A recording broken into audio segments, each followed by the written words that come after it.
each other and goes hand in hand, our medical science will be way more ahead and way more scientific. So, what is the speciality of today? Today is July 27th. It is National Parents' Day also. So, just it's a very important day and signifies that every parent plays a very important role in each and every one of us lives. They grow us, they make us very knowledgeable, they make us everything, and they make us from a bud to a flower which shines and which enhances the fragrance. And today is also Vijay Divas, like Kargil Vijay Divas, everyone know that. So we need to clap for all the soldiers and all the martyrs. We need to maintain silence for their all sacrifices. And it is really a victorious day. So on this special day, we are celebrating Dr. G. Ramachander Memorial Oration and National Doctors' Day celebration, as July is the month of Doctors' Day. So first of all, I would like to call upon our President, Dr. K. Gopal Krishna Garu, onto the dais. Please give a big round of applause. Then I call upon our General Secretary, Dr. G. Durga Prasad Rao Garu, onto the dais. I call upon the sponsor of the event, Dr. Padmaja Rao Mohan ma'am, to please come onto the dais. Welcome ma'am with a big round of applause.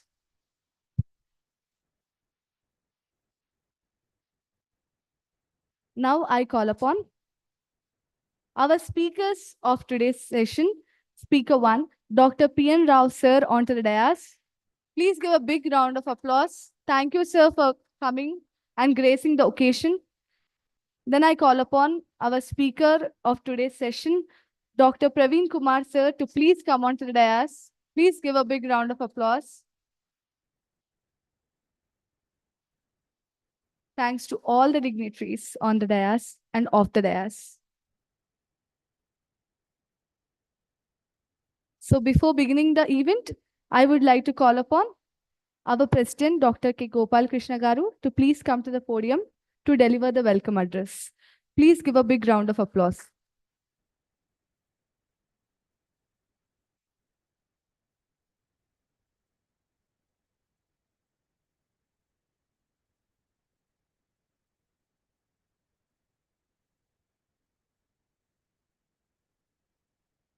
Good evening, ladies and gentlemen.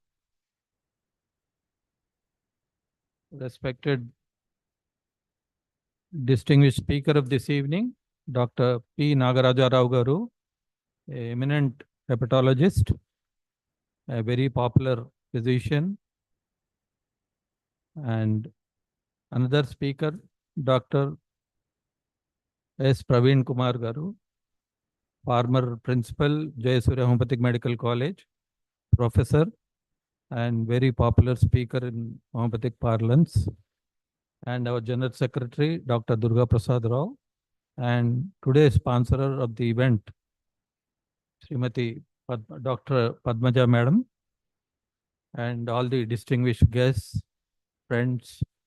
A hearty welcome to you all to Dr. Ramachander Rao Memorial Oration. Today, we are organizing this event with a very eminent speakers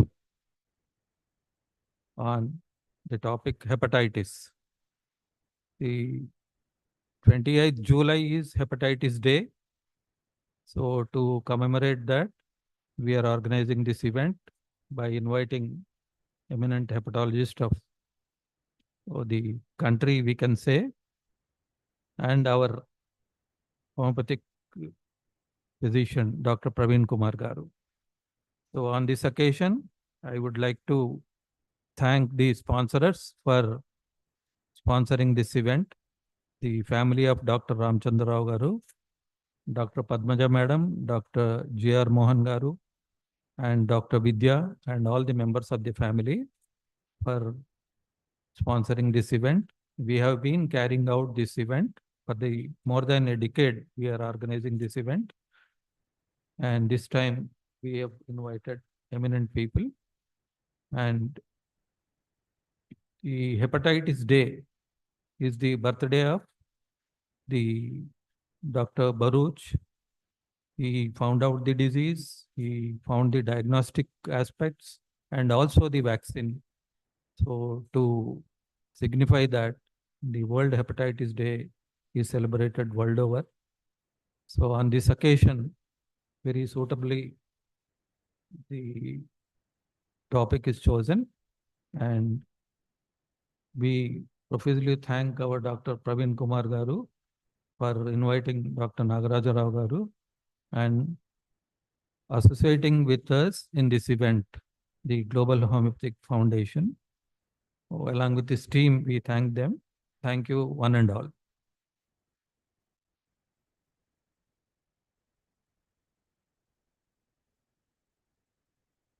Thank you, sir. Now, I would like to call upon our General Secretary, Dr. Durga Prasad Rao, sir, to deliver about HMAT and about Dr. G. Ramachander Memorial Oration. Welcome, sir, with a big round of applause. Good evening, all. Respected President Dr. Gopal Krishna, sir, our sponsor, Dr. Padmaja Mohan, Madam, and our beloved speakers, Dr. P.N. Rao Garu and Dr. Praveen Kumar Garu, my co-governing council members, and all the doctors who have come for this oration. First, let me pay my heartiest tributes to late Dr. G. Ramchandra Rao, on whose memory today we are assembled here to conduct a oration in his memory, and also my tributes to our master Dr. Samuel Hahnemann, and also tributes to Dr. B.C. Rai, the pioneer of the Indian medical system, on whose name Dr. Day was formed.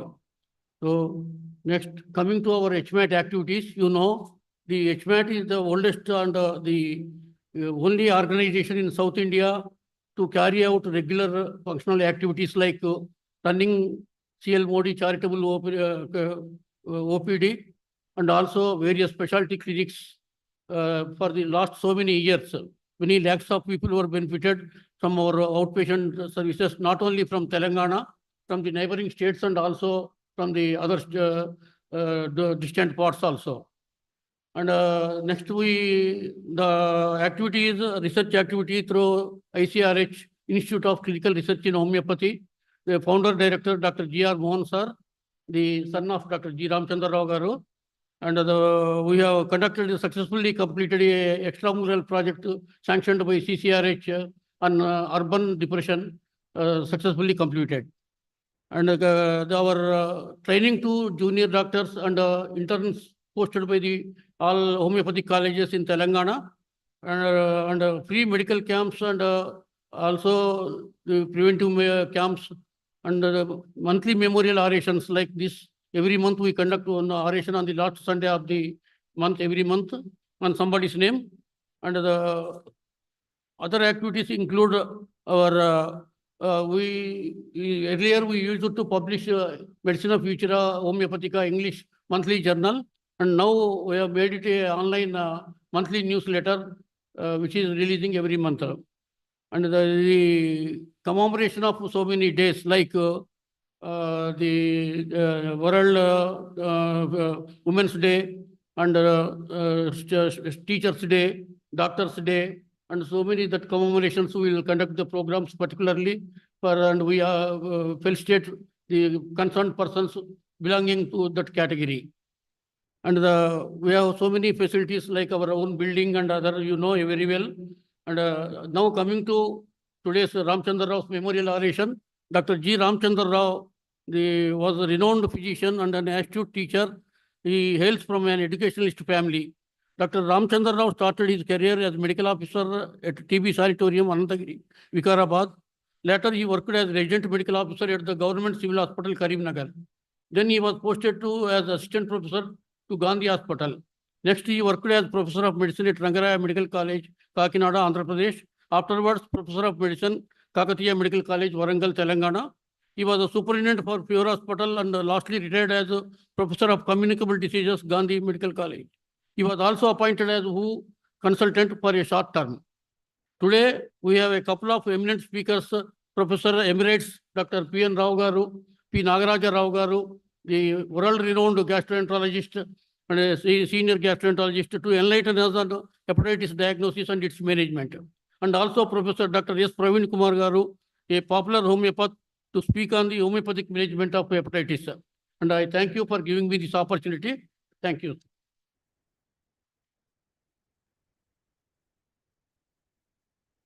Thank you so much, sir, for acknowledging the audience about the oration.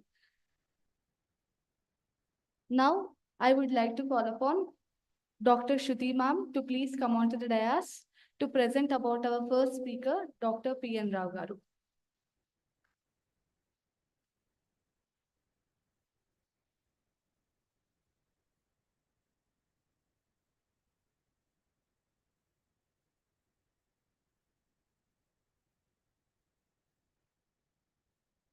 Good evening, everyone.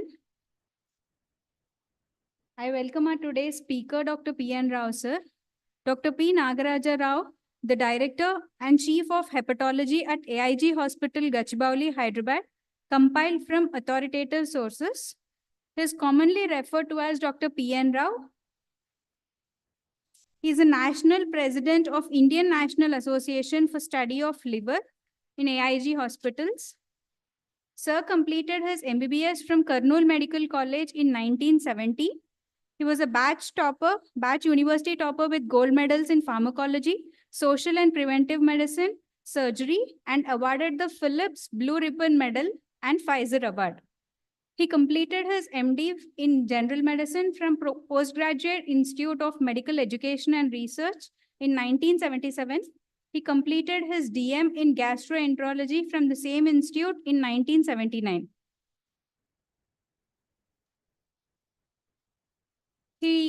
His career timeline was lecturer in gastroenterology in PGIMER Institute from 1979 to 1982.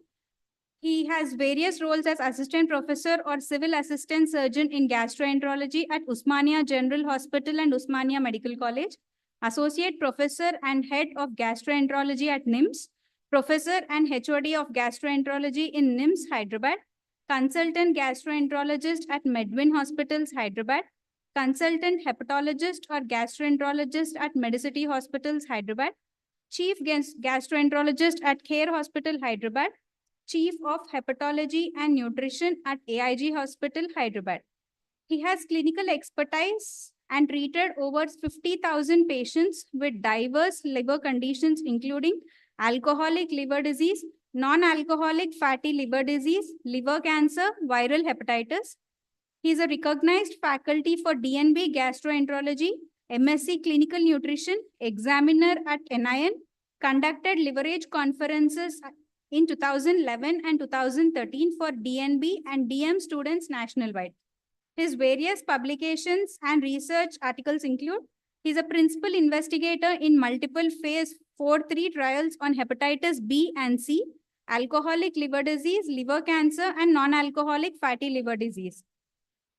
He has done research in genetics of liver disease, regenerative medicine, stem cell therapy, and hepatitis pathogenesis. He has published over 75 peer-reviewed national and international journal articles, authored chapters on hepatobiliary disorders in successive editions of API Textbook of Medicine.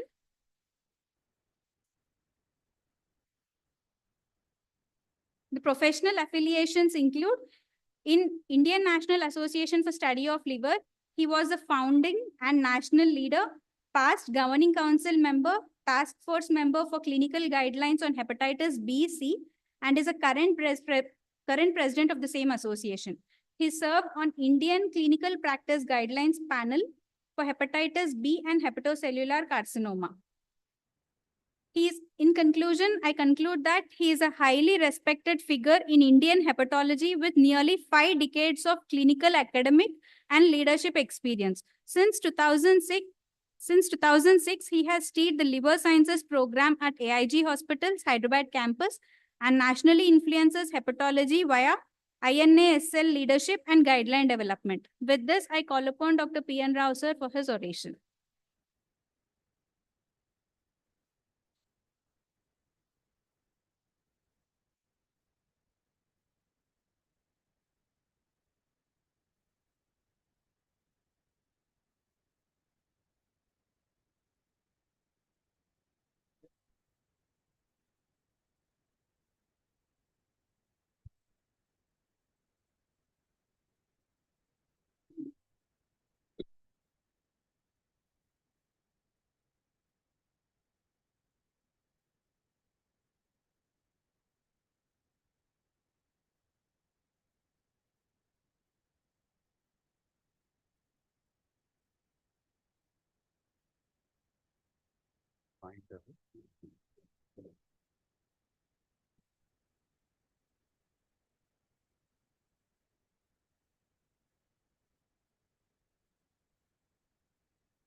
ఏదైనా పర్లేదు hand mic ఉన్నా పర్లేదు లేదు లేదు I can preach podium is not ఏం లేదు కూడా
hello hello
Well, then this is in 2008, Dr. Bharat Reddy's oration, right, which I have given, and then I have carefully preserved that and took out after so many years, when I heard that I have to give another talk today, right? Well, then Professor Ramchandra Rao already his Durga Prasad Garu already has read about them because uh, and then these are his already commitments which he had, and I'm very happy that today I am giving this talk in his memory. Thank you very much.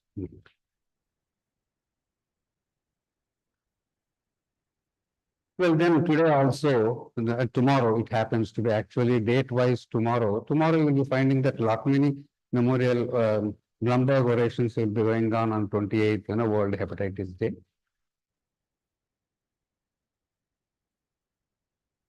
Well, then a little bit, yellow is very beautiful, right? You can see that combination.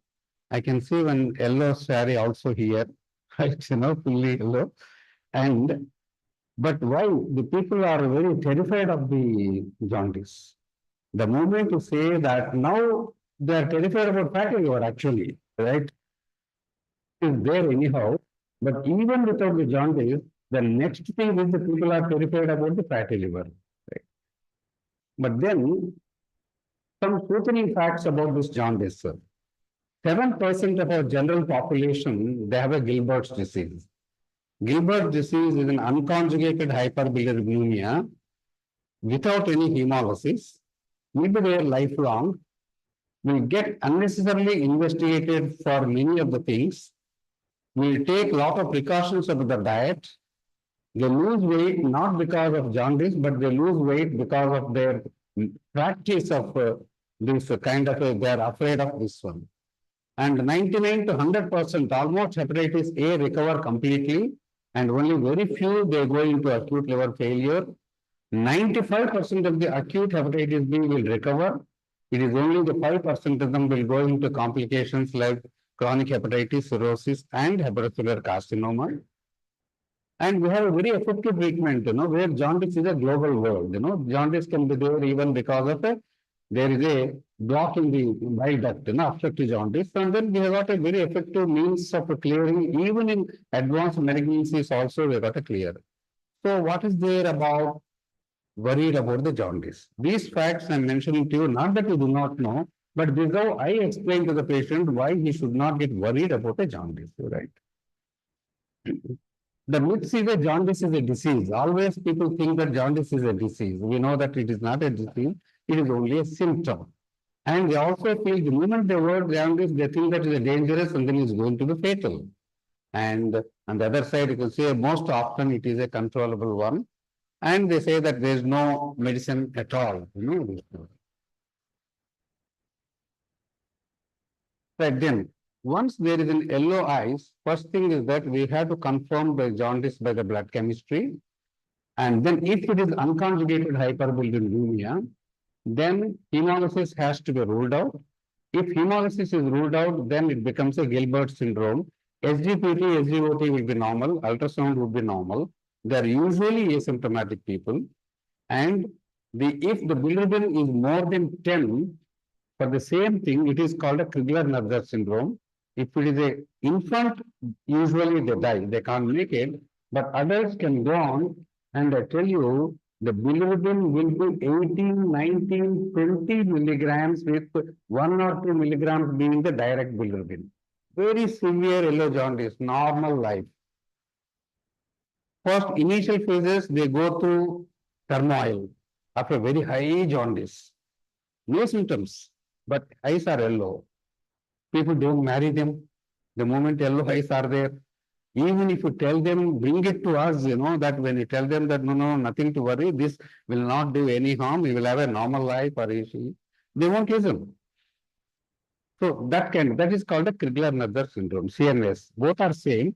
Milder variety is a Gilbert's and the severe variety is this one. I'm not talking about the infant Crigler-Najjar. That is called a CNS1, this is CNS2, right? Then hepatitis is a general term, a global term, which means that it is only an inflammation of the liver. It is called an acute hepatitis if it is less than 6 months. Usually, generally, there has to be some, there when you call it as an acute and then chronic. Greater than 6 months, don't ask me, it is a 5 months, 29 days, what is it called? I have nobody can answer that, right? And it usually resolves its own. And whereas a chronic, it advances to the liver damage. And rarely, acute hepatitis will progress to the chronic hepatitis. As I told you, that hepatitis B, 5% of them will go on to the chronic hepatitis. And once it becomes chronic, it can cause a cirrhosis of liver, liver failure, and liver cancer. In fact, today, liver cancer is increasing because of the obesity, diabetes, and non-alcoholic fatty liver disease rather than hepatitis B. Hepatitis C is now being controlled. Hepatitis B, we got an effective medicines are there. It is still there. I am not saying it is not there. But more often now we are getting the non-alcoholic fatty liver disease, which will go in a little bit more time, right? And usual causes are viral hepatitis, other things, the drug-induced hepatitis, and our great friend alcohol is already there. It's not going to go. In fact, I tell you, the entire health industry in the world, there are only two pillars. One is alcohol, and there is obesity. So if you see everything, only communicable diseases we have conquered. We are conquered, some have conquered. But non-communicable diseases like diabetes, hypertension, hyperlipidemia, all these things, they have got a root cause in obesity and our diet, environmental factors. And alcohol, they go together. Any party, both will be there. After this, a side room will be there. You will have both the things will going on. Here people talk about great talks are given on alcoholic liver disease, and some other faculty will come under obesity, and then afterwards they share everything there inside. That is next room. So we are hypocrites, basically, right? We talk something and we do something.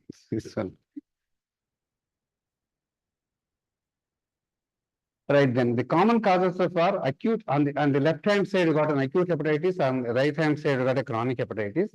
Acute hepatitis, severe alcoholic hepatitis, drug-induced hepatitis, and then autoimmune hepatitis. These are the most common ones, right? On the right side you got a same thing again. Viral hepatitis can go to the chronic hepatitis. Alcoholic hepatitis is also actually chronic only, and it go on to cirrhosis. And our latest friends are non-alcoholic steatohepatitis, drug-induced hepatitis, and then autoimmune. That means that, as you can see here, what are there on the left side are also there on the right side. Although I made it into two big blocks, you are reading the same on both the sides. That means that they can be overlapping, will be there, right? If you take about viral hepatitis, we know that ABCD, I won't have to tell about that one. What we have to remember is that A and then E are the fecal-oral transmissions, and usually they do not go into chronicity, whereas B, C, D, they are the ones which will go into chronicity, hepatitis cirrhosis, and then hepatocellular carcinoma. D is nothing but if you have a B, one can get a D, but in India we don't have D. Only in Italy and then some of the European countries they have a D. We don't have a D there. So we don't have to bother about D, right? We have to bother about only B and then C. And we have got a vaccines only for the A and B. C, we don't have any vaccines so far. E vaccine will be coming in future. Now we expect to get a vaccine for the E.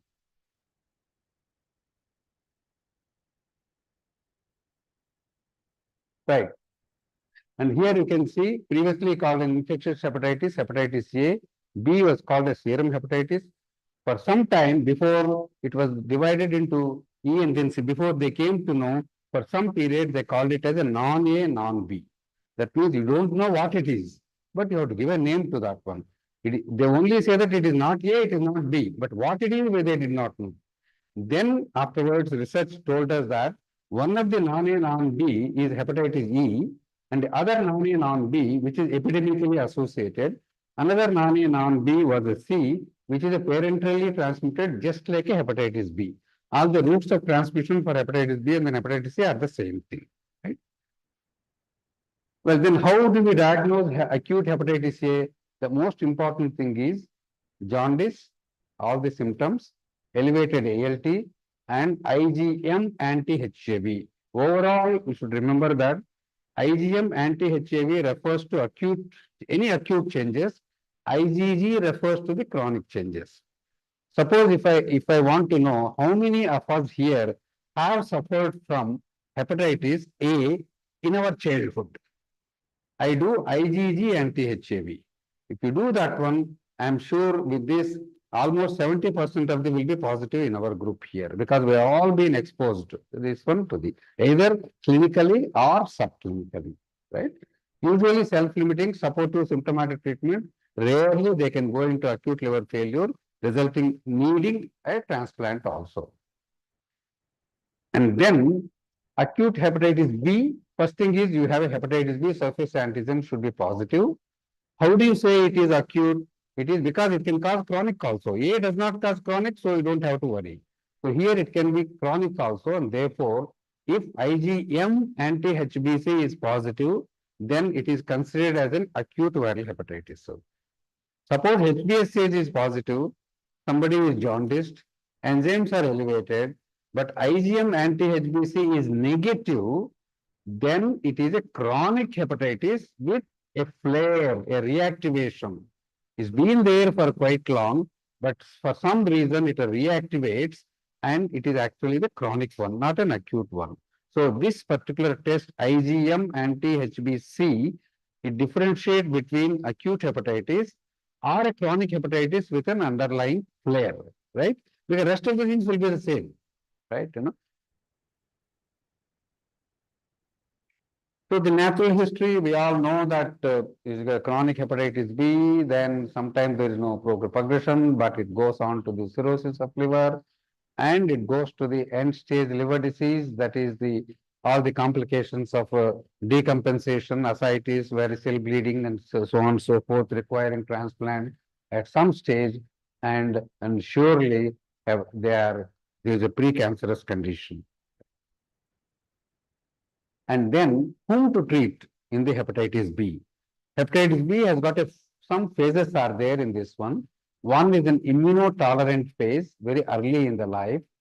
HbSAg quantification high, E positive, DNAs are very high, but ALT, which is normal, and liver disease, somebody does a biopsy, liver disease is absolutely normal or very mild changes. Here you should not treat. The treatment is not indicated because the disease progression is low. Then it goes on to the chronic hepatitis phase. This only infection that is called is immunoreactive, where all the things are there. ALT is high, DNA is also there, and if you do biopsy, there is a disease progression is there. That's where it is indicated. Then it went into somewhat low stage, that is called an inactive carrier, right? Again, it is just like first stage, but only thing is this E positive, this is E negative, and here again treatment is not indicated. And afterwards it becomes a E negative chronic hepatitis. So then it resolves. And as you can see here, in these phases, there are two stages where treatment is indicated, where it has to be given. That is, one is in this stage, immunoreactive stage, there is E positive, or a E negative, and this is the stage where, as you can see here, that ALT is elevated, and the likelihood of a progression is high, and therefore you have to treat them. In this stage, this is called an immunotolerant. Although DNA is very high, if ALT is normal, we don't treat them, we just observe them. But very difficult to convince the patients and then attendants that in spite of a very high DNA, you are not giving me any drug at all, Because drugs have been given, but they have not been proven to be helpful in this particular group. That's why they do not give. And another is inactive carrier stage. Again, people don't give at this stage, right? There is, of course, then what drugs don't want to give? Entecavir is the current drug, and tenofovir alafenamide is the next drug which is being given. Interferon used to be given earlier. Now we don't give interferon at all. And these are the past drugs, previously which have been given, but now they have been given up. And only two drugs, these are two drugs, if one wants to remember, only these two drugs are important for us to remember for the hepatitis B, right? lifelong. And then, and this is the problem with the hepatitis B therapy, because chronic hepatitis B is like our diabetes and then hypertension. That means as long as possible. That means that in hypertension and then diabetes, if you don't take the drug few days, then you will get back again the high sugar and then high blood pressure. This is also same thing here. And therefore, it requires to be given, but only it suppresses the DNA, just like blood pressure is suppressed by the drugs, sugar is suppressed by the anti-diabetic drugs. It only suppresses the DNA, but HbA1c will not disappear, right? And it can normalize this one. It may arrest the disease progression, but HbA1c will not become negative in these people. It prevents the fibrosis progression, promotes fibrosis regression also, and even in very early cirrhosis, you have to. And then the reason why I'm telling is that patient compliance is very important here, because they're all asymptomatic, right? And they don't take the medicine. And anybody who stops the medicines like this is sure to come back as a malignancy after about 10 to 15 years. Right? That is the importance of compliance in there. And it reduces even hepatic decompensation also, reduces but does not eliminate the risk of a HCC. That means that at what stage they have been given treatment. If after cirrhosis has occurred, he is diagnosed to have a hepatitis B infection. If you start the entecavir or the other drug, you can suppress the hepatitis B, but they have to be on the radar for the hepatitis carcinoma. You can't just let them take off from the hook. They have to be, you have to periodically check them. In addition, hepatitis B does not occur alone. You got an obesity is there, right? They take alcohol, some people, and diabetes is there, which is now, as you know, that is a, we are India, everybody scores that one. India is the capital of diabetes, Hyderabad is capital of diabetic in India, right? You know, that is the stage. And diabetic is a precancerous condition, basically. And diabetes and obesity is not a good, is again a combination which is, which can, you know, these are the other things which they have, and therefore, patient compliance with the hepatitis B treatment is very, very important. They should not stop the medicines. Long-term therapy is effective, but low rates of that means that HbA1c does not disappear. That is the problem. See, everybody who wants to go to the Middle East countries, you know, you will not be able to go if hepatitis B and then HCV is positive, right? Even if you are on treatment, even if your DNA is not there, but still you cannot. Many of us, they come as, you know, please make my hepatitis B negative. I tell them that I can treat your disease now, but I can't make hepatitis B disappear.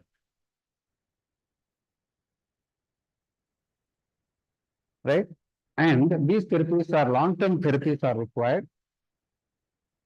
Now let's come to the hepatitis C. Almost similar, but the problem with the hepatitis C is that very difficult to diagnose acute hepatitis C.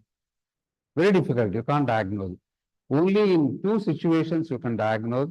Somebody who has been on dialysis, chronic hemodialysis, there you got a protocol of doing before and then after. After some time in there, in some of the units, not now of course, it's become very less now with the improved diagnosis and the hygiene and the precautions they take. They do it and suddenly either ALT increases. Then if you do HCV, it is positive. No symptoms. Or as a protocol, if you keep on doing it, anti-HCV becomes positive. ALTs are high. Then if you do RNA, you will see that it is acute hepatitis. Very difficult to diagnose in this situation. And intravenous drug users, there is only two situations where you can diagnose acute hepatitis C. Rest of the thing, what we see is all chronic hepatitis, right?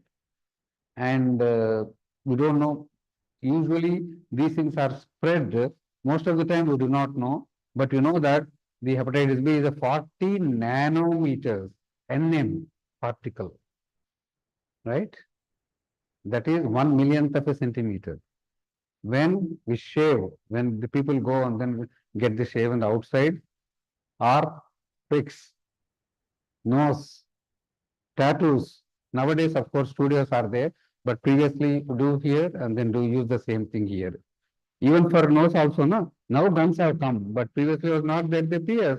The PS hepatitis C positive, and then the PS again another person who has come. How do you know where you have got this hepatitis C? Impossible, right? So that's how it transmits. It need not be always through the sexual transmission. There are many other ways of getting transmitted because people sometimes get worried. How did I get it? I don't know. I have not done anything. And they say, I said that, there are several ways of getting it. You don't have to worry about this kind of a thing.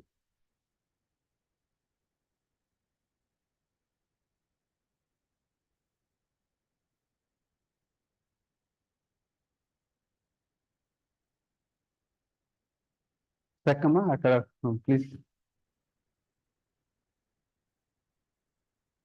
Sir, there also? Right. Okay. See, the first, how do you do? What is the algorithm? First, you do the HCV antibody testing. They come with a HCV antibody, right? Anti-HCV positive, right? If it is non-reactive, you know that virus serology being done by almost all the labs, that is three things are done. B is done, D is done, and then HIV is done. All the three are there, they come there. And then sometimes you get an anti-HCV positive. If it's a reactive, then we do the HCV RNA test. If RNA test is not detected, it means that you do not have he doesn't have any current anti-HCV infection. It is only a past infection, right? Suppose if it is HCV RNA is positive, then it is an infection, and then you have to treat that condition, right? Only thing is, please note that anti-HCV antibodies will be there throughout the life. They never disappear. Even though they may not have any disease at that time, but anti-HCV is positive. What happens? He comes today as anti-HCV, we treat him. RNA disappears, it comes down. After some time, he goes for some small surgery somewhere, hernia or inguinal hernia or something, or a hysterectomy. The anti-HCV is positive at that time, after many years. Then they say they get worried. They say that you got an anti-HCV positive. You go back and then we will not operate on you. You know that many of the people, they don't operate if their HbA1c is positive or anti-HCV positive. They don't operate them. Not only they don't operate, even if they operate, they put a price for it. They say that you have to pay more for it. Although they do the same thing. They don't do anything extra. But money is honey, right? This one. So then it is always there, right? So therefore, if it was previously positive, now also positive, if it's treated, especially one doesn't have to worry. We have to tell them that this is only a past infection; it will never disappear, right? And then the treatment. Just I'm showing you this because the treatment efficacy was 6% earlier. Now it has become 95%. Previously, we used to give interferon injections. Very, very, I hated to give the injections because it costs about 14,000 rupees for one injection for every week for 1 year with all the side effects, hematological side effects, bone marrow suppression, everything. But there was no alternative at that time. That is the major achievement of research in hepatitis C, which we are seeing today, that just for about 12 weeks of a treatment, our HCV RNA drops down to negative in 95% of the people, not in a small people. That means that we are able to conquer the hepatitis C, but why we are not able to conquer is because he doesn't know that he has got an anti-HCV. That is the problem. If he doesn't know, he will not get the test done, so the disease will progress. Nowadays, because of these labs and where we are going for general checkup, and then this one we are able to do that one. But now we have got very effective anti-HCV drugs. And in this, we got very important drugs. Two drugs are there, one sofosbuvir and velpatasvir. These are the two drugs which are there. These two also are helpful, but most commonly we use these two drugs. And we use the drugs only for 12 weeks. That's all. HCV RNA comes down and it remains, and then afterwards it almost totally cured. Only 5% for some reasons, because of genotype differences, they may say that. Right, then as I said, vaccines are available only for A and B. For the E is going to come for the other things. Right. Then let's come to the alcoholic hepatitis. And also, but only the alcoholic hepatitis, when they take it, 90 to 100% of them will have a fatty liver. Fatty liver is caused by three things. One is alcohol, another is diabetes, and another is obesity. And most of the time, they have all the three. Right, right? And diabetes and obesity, they go together, and somebody takes alcohol, then it is added upon. So all three causes are there for causing the same thing, that is a fatty liver. But alcohol, almost everyone who takes significant alcohol will have a fatty liver. And if they then it goes to the alcoholic hepatitis. If it stops, then it will reversible back again. If it continues, then it goes to the cirrhosis and even hepatocellular carcinoma. And of course, this is the world estimates and then Indian estimates. You can see in the blue, and we're only second to this one here, and consumption is very high. And you know that, 30,000 to 40,000 crores is the income for the government through this. In USA, gun culture. In here, it is the drinking culture. And they say that is ना हाथी को दो दांत होते हैं, कहने के बाद चबाने का एक बात. वैसे ही इधर है. Government says some, and then in the sense that there also gun culture is also same thing, because it's all, they cannot stop there. So anyhow, we have to live with it. People also like it, right? And there's an altimeter is there. How much each one will give, how much of an alcohol, right? And sometimes, patients come to us and then they ask us, in the books it is written grams, right? Patient will not come and tell you, I am taking 2 grams of this one. He will tell you, I have taken 4 grams of salt, he will tell you. But he can't tell you, I am taking 3 grams of alcohol, right? He tells, I tell you 1 peg, 2 peg, 3 pegs are this one, which will convert into ml. So sometimes in the books, all the books write either a drinks, 4 drinks, 3 drinks, we don't know the drinks, In our social habit, we never talk about drink. Suppose if you go to London, say, how many drinks you have? I got only 2 drinks last week, he will say, right? We don't know what is a drink. So we amount only ml, chatak hai, aadha chatak hai, full chatak hai, whole thing, right? So as a golden rule, whiskey, if you divided 3, you will get in grams. Wine, if you divided B 10, you will get in grams. And beer, if you divided B 25, you will get in grams.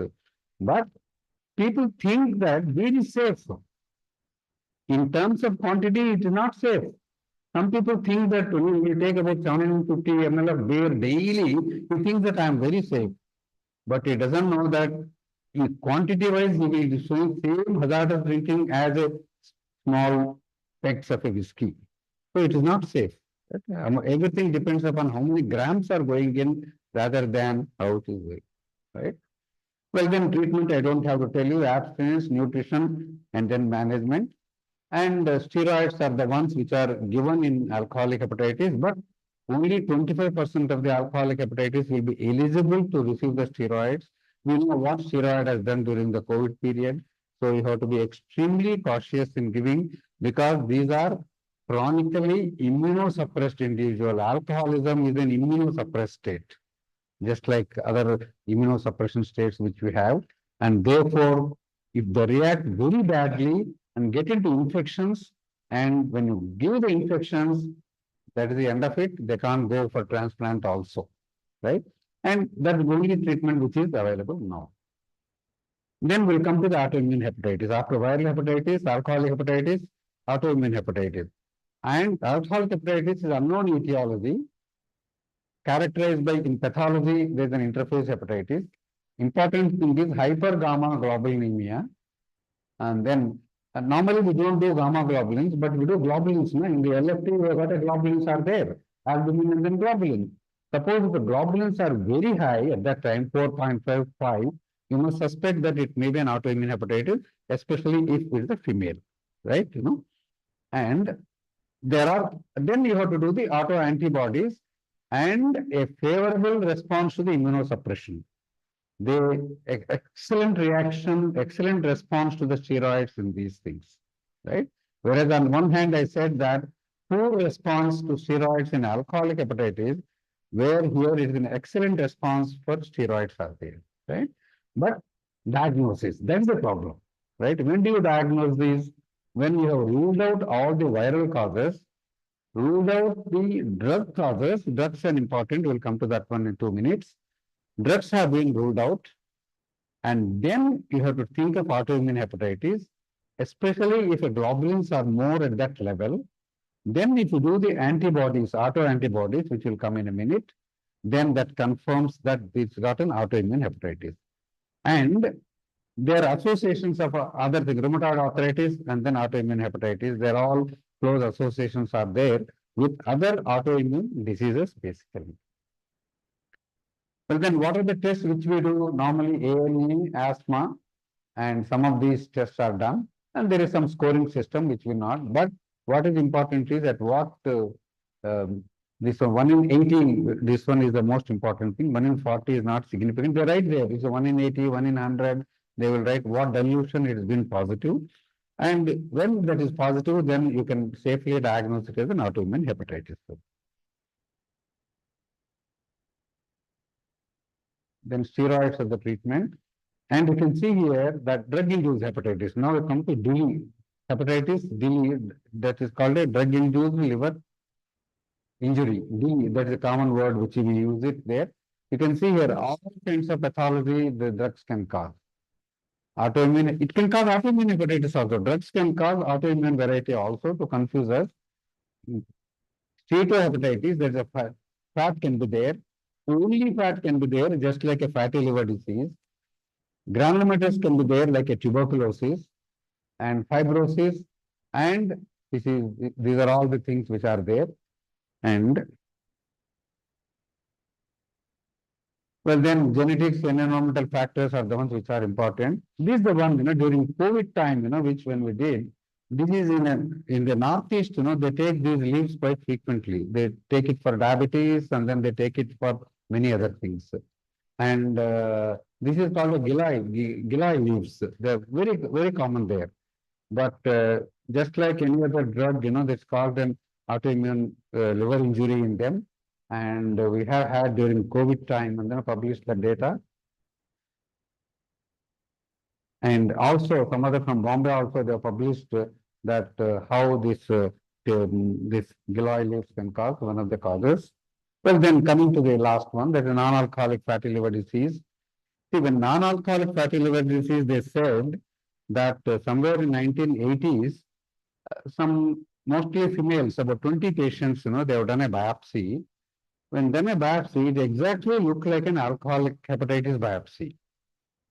Then they said that those people did not take any alcohol at all. Then they said that these people don't take alcohol, but biopsy resembles alcohol. But they said you are not telling the truth. But then they found out that that's why they called it as a non-alcoholic fatty liver. Fat is there. Even in alcohol, as I said, fat has to be there. They said that non-alcoholic fatty liver disease. That's how the word has started as a NAFLD, non-alcoholic. Just like when you do not know, use the word non. Just like I told you, NA and B, non-A, non-B. Because we did not know either A or B, we called it as a non-A, non-B. And they said that let us call it as a non-alcoholic fatty liver disease. A lot of discussions were there all over the world, this one. Why should you call non-alcoholic? And then because you're telling a negative thing, what you're telling is not. You're not telling a positive things about this one. But then we came to know that a lot of metabolic parameters are associated with this. Then the whole world was divided into two, East and then West, as we have. Right? East people, they said that, let us call it an MAFLD. MA means metabolic pyramid. What are the metabolic parameters? Simple things, diabetes, hypertension, hyperlipidemia, abdominal circumference of more this one. These are the ones. And usually they are associated with it. By telling non-alcoholic, you are not giving any information at all. You are just telling that the non-alcoholic. Whereas if you use the word metabolic dysfunction associated fatty liver disease, you are giving a focus to the metabolic parameters, which are extremely important in causing the fatty liver disease. They said that let us call it as a metabolic dysfunction associated fatty liver disease, MAFLD. So NAFLD for some time is becoming MAFLD. And then our big Dada is sitting on the west, right? किसी के ऊपर सब कुछ ठोकते हैं, right? And that's what happened. They said they want to have their own unique way, right? And they said that no, I will call it MASLD. What is the difference? Instead of saying fat, they said steatosis. That's all the difference. But now the entire world almost, there so much of a brainwashing has been done on this particular thing. People are using only MASLD, right? So previous NAFLD is now current MASLD, metabolic dysfunction associated steatotic liver disease, right? That's the one which you will find now. And they took some committee was formed, 2 Indians were there in that committee, and they said that voting over here. In the voting, only 60% of them, they said yes to this stuff. But then majority, among those 61%, majority of they there only. So it is tick mark. Let us call it as only MSLD. And you know in UK, when they exited the Brit, 51%. Only 51%. Only 51% voted to exit this one. But that 1% made all the history. They went out, right? That is democracy, right? And that's how the word MASLD has come to stay. It is going to stay, right? NAFLD is going to disappear from this one. It will go into the history. That previously we used to call that one as a NAFLD, non-alcoholic fatty liver disease, right?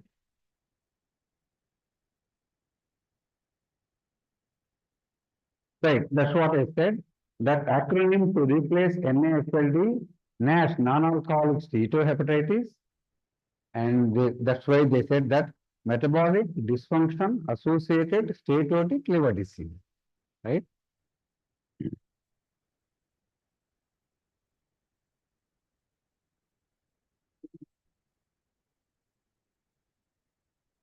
And equivalently, they have replaced NASH with the MASH, non-alcoholic steatohepatitis with the metabolic dysfunction associated this one.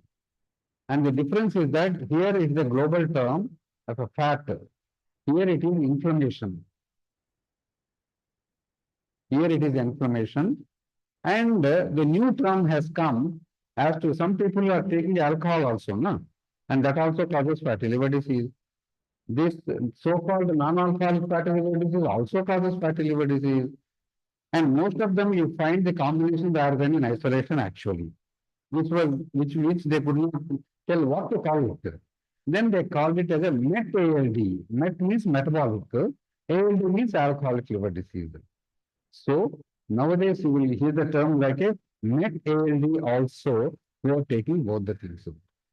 And therefore they said that, how to call it, how much of alcohol should take it. Because if you take an alcohol, there is one thing interesting about alcohol is that some of us, in the case sheets, our people, juniors especially, he will take that's all alcohol. No, sir, only once in a way I take, that's all, tick mark. And the rest of the thing goes alcohol. Although it doesn't take at all, right, And the problem is, if the insurance patient, the moment there is alcohol, your insurance is rejected, right? On one hand, these people are unnecessarily punished. After they come and then tell you, okay, once it goes into the EMR records there as an alcohol, gone. He's paid for 10 years, he's paid from his nose and he's paid the premium and he's not getting it. That is a genuine person, if you do not write properly, he will have a dispute. The other hand, the other side is that person takes heavy alcohol That's our Nicados. Please remove that one. He removed that one because he will not get this one. He is spending, he has spent everything in his life to put on that one. Then he says that please remove my alcohol. I said, I won't remove. Because of this, big hospitals have been blacklisted. Because they went nowadays, in insurance also, the doctors are sitting there and they go through entire records. And not only that, interesting is that I also found out recently, they are coming to hospitals and then asking the patient. Patient thinks that he's a doctor. So, doctor gets doctor and this one is put on my कल रात से मैंने बंद किया है fridge पे बंद गया उधर and they said that hospital they give a notice that you told that he is not an alcohol because the reason is see suppose some person is obese he is taking alcohol you can always say that his liver disease is because of non-alcoholic fatty liver disease not because of you can support that one sometimes to some extent. So they come and then ask us and then they say that. So one has to be very careful in writing. If it is a true alcohol, you should punish them. That's my thing. And don't punish unnecessarily the fellow who occasionally takes or a social drinker.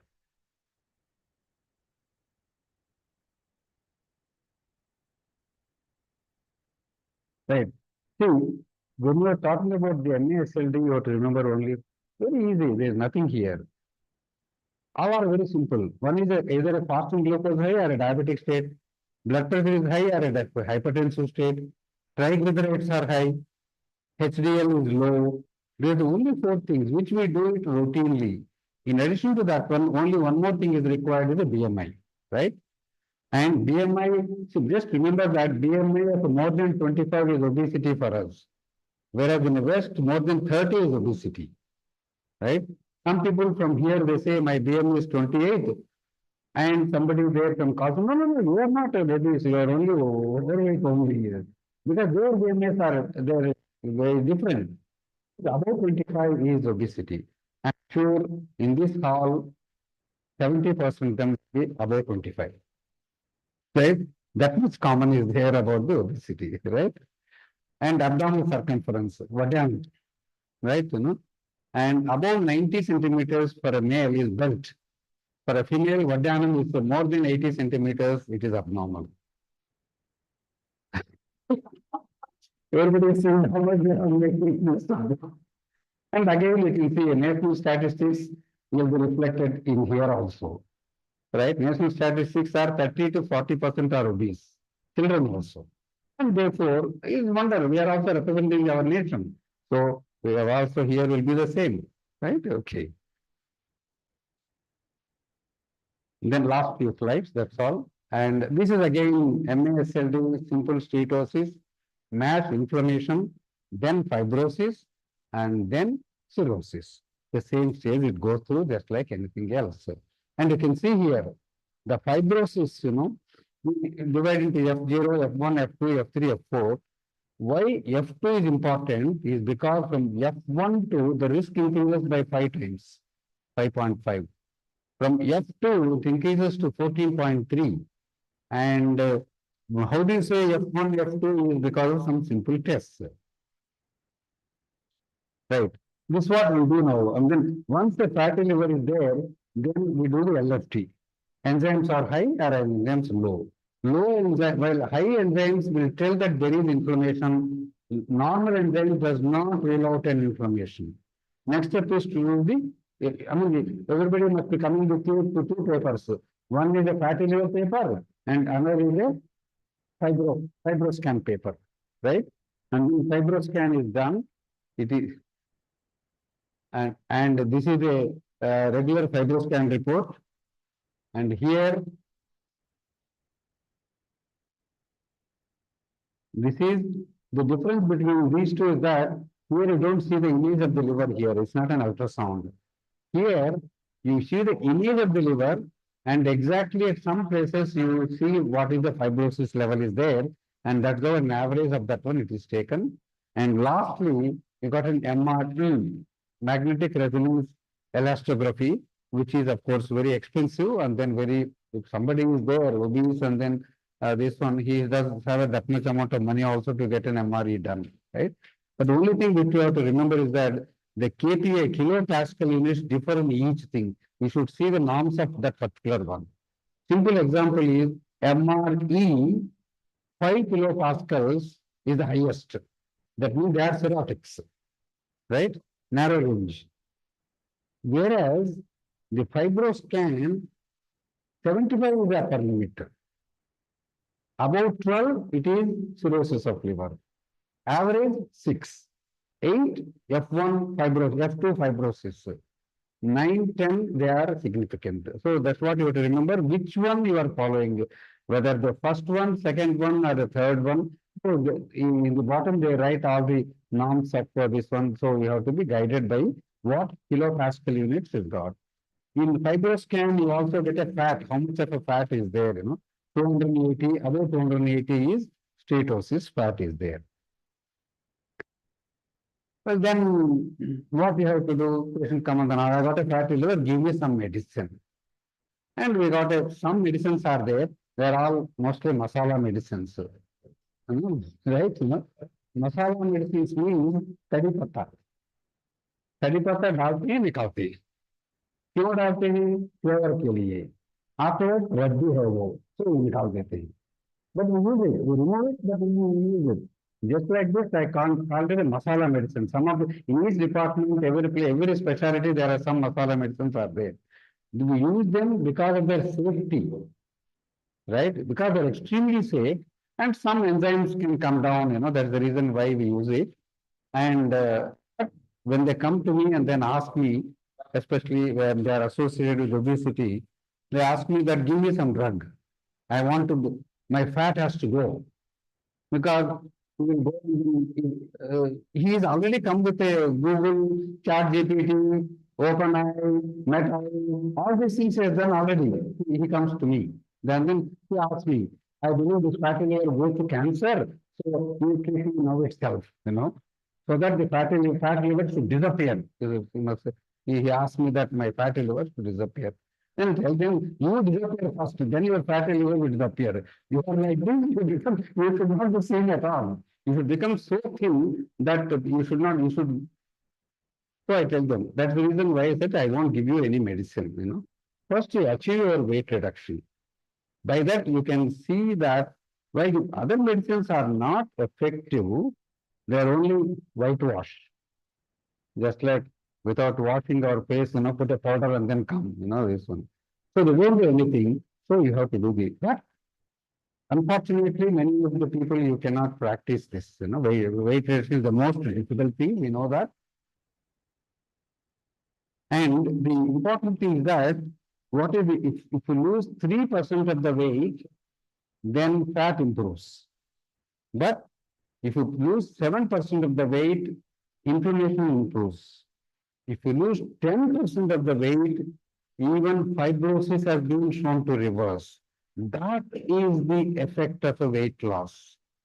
Unfortunately, one cannot because you have to trouble your body by doing exercise and you have to trouble your tongue by giving it to more work. Pun intended, by talking also, by eating also. So both ways it is very bad. And these things, we know that is a practical experience. Many people say that, I'm doing exercise, sir. I say them, no. What do they do exercise? In the evening, they go around se jate rehte hi. News what Trump has done, what Modi has done, that's the talk which they give it. They sit in one corner there. Later, they have their own issues and then they talk their problems there. And they say that I'm going every day I'm walking. Why I'm not coming down? I'm eating daily one chapati, one idli, sir, tagatam ledhu. And I do 30 minutes of treadmill every day almost. Right? Today I must make, tomorrow I do twice. How much 30 minutes exercise will lose only 120 calories. Even I did not realize. I was thinking that I am doing a great thing by doing the 30 minutes of treadmill in addition to some small this one. When I saw 120 minutes, I was so disappointed. And then when you go out, even this our small samosa, the Hyderabadi samosa, little more than 150 calories. You do big samosa with potato and then all that this one, that one will be 150. So what have you done? Here you have done 30 minutes. You say that I have done so much of exercise, and then you have what is called a self-pity. And in 6 days, you say that you do exercise or you can do some all this fasting, nowadays fashions are there, no? This one. So 14 and 16, yeah, all those things are there. You do that one. But self-pity, what happens on Sunday, you go there. Well, the big, huge, this one, sweet, the platform is there. And there every week if you do, even 2 weeks if you do, you will exceed 4,500 to 5,000 calories we consume. So what have you done? All is washed away. Because the reason I'm telling you, everybody says, I am doing, but I am not reducing. These are some of the reasons. Unless there is a consistency, discipline is there in eating that, everything, because I always say, listen to your stomach. It will always tell you that when to stop. We don't listen, that is a problem. And second thing is, conquer the hunger. Don't bother about hunger initially, then it will become a habit to not to eat.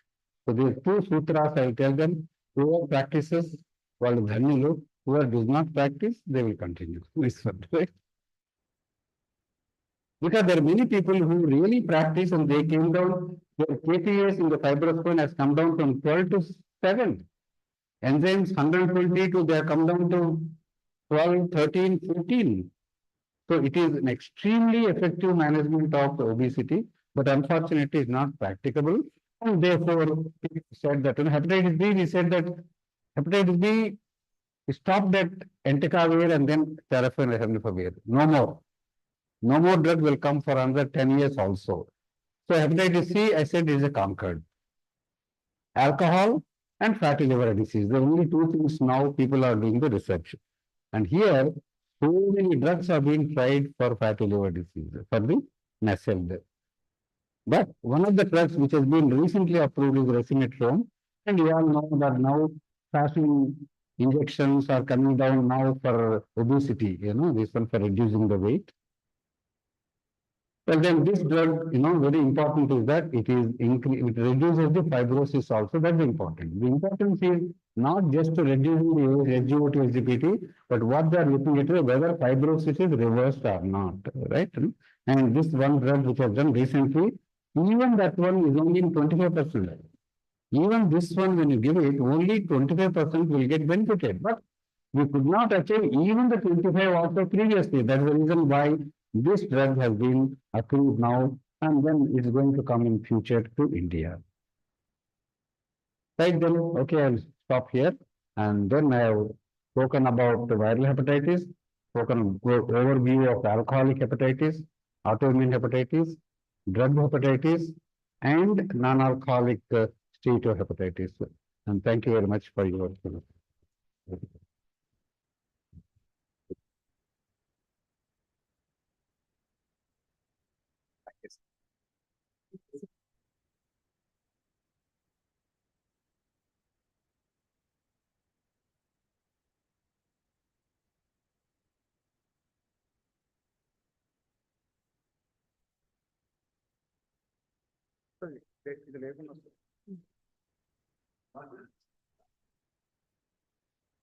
Thank you so much, sir, for your wonderful presentation. I guess it deserves a big round of applause. Thank you, sir. Thank you for your valuable presentation. We acknowledge the presence of our chief guest, Justice A. Rajshekar Reddy Garu, and we acknowledge the presence of our guest of honor, Dr. Arlappa Sasankota Garu. Thank you so much, sir, for your gracious presence.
Now, I request our President, Dr. K. Gopal Krishna Garu, to please come onto the dais. Please give a big round of applause.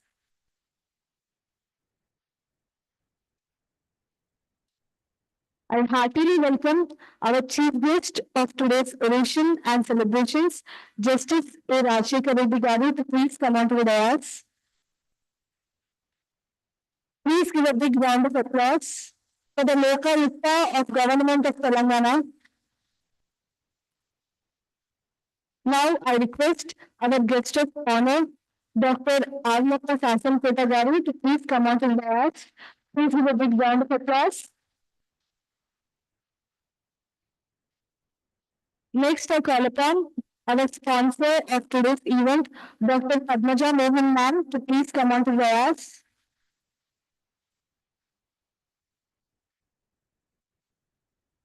Next, I call upon our General Secretary, Dr. Durga Prasad Rao Garu, to please take the seat on the dais. Please give a big round of applause.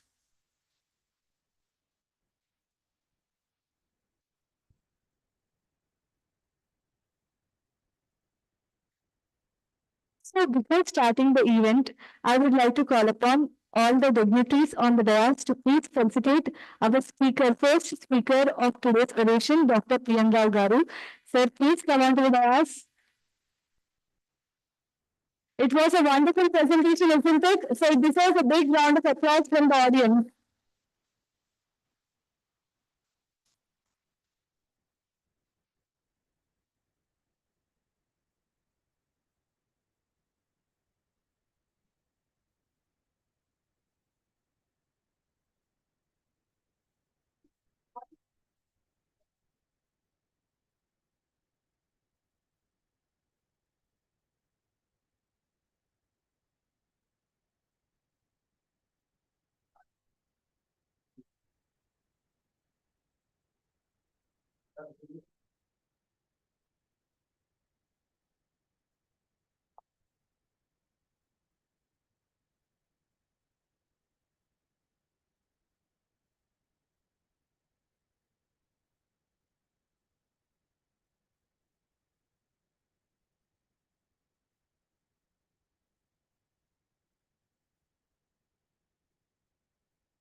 Thank you, sir. We request all the dignitaries to please proceed for the lighting of the lamp and also pay tributes to Dr. G. Ramachandra Rao Garu.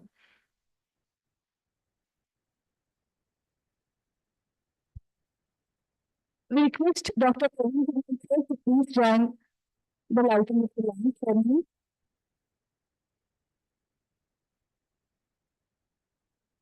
We request our ICRH Clinical Director, Dr. Venugopal Gauri sir, to please join the lighting of the lamp.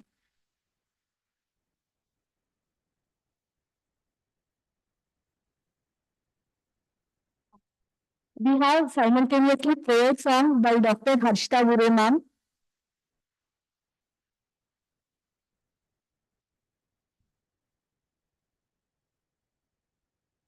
Mukunda, Mukunda, Krishna, Mukunda, Mukunda, స్వరంలో తరంగా బృందావనంలో వరంగా వెన్నె దొంగవైనా మన్ను తింటివా కన్నుగుండె ప్రేమలయలా మృదంగానివా ముకుంద ముకుంద కృష్ణ ముకుంద ముకుంద స్వరంలో తరంగా బృందావనంలో వరంగా నీలాల నిండి కింద పీలియాడు భూమి తనలోని చూపించాడు ఈ కృష్ణ స్వామి పడగ విప్పి మడుగున లేచి సర్పశేషునికి నాటినాడి కాళీయుని దర్పణనిచ్చాడు నీ ధ్యానం చేయు వేళ విజ్ఞానమేగా అజ్ఞానం రూపమాపి విష్ణుతత్వమేగా అటార్జునుడుందెను నీ దయ వల్ల గీతోపదేశం జగతికి సైతం ప్రాణం పోసే మంత్రోపదేశం వేదాల సారమంతా వాసుదేవుడే రేపల్లి రాగం తాళం రాజీవుడే ముకుంద ముకుంద కృష్ణ ముకుంద ముకుంద స్వరంలో తరంగా బృందావనంలో వరంగా.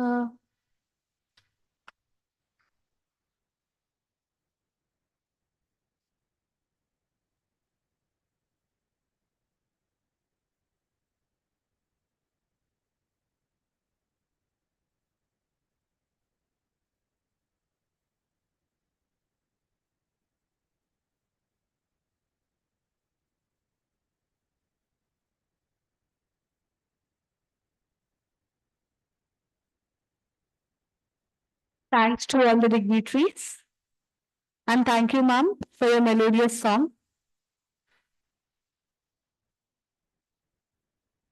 We request the dignitaries to please take the seats.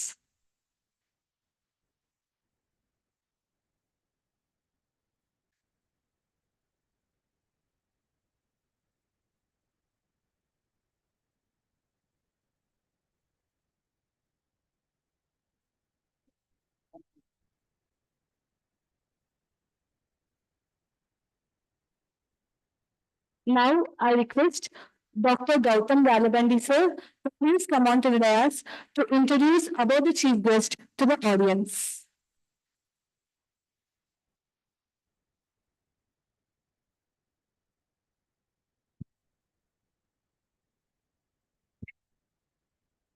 Good evening, ladies and gentlemen.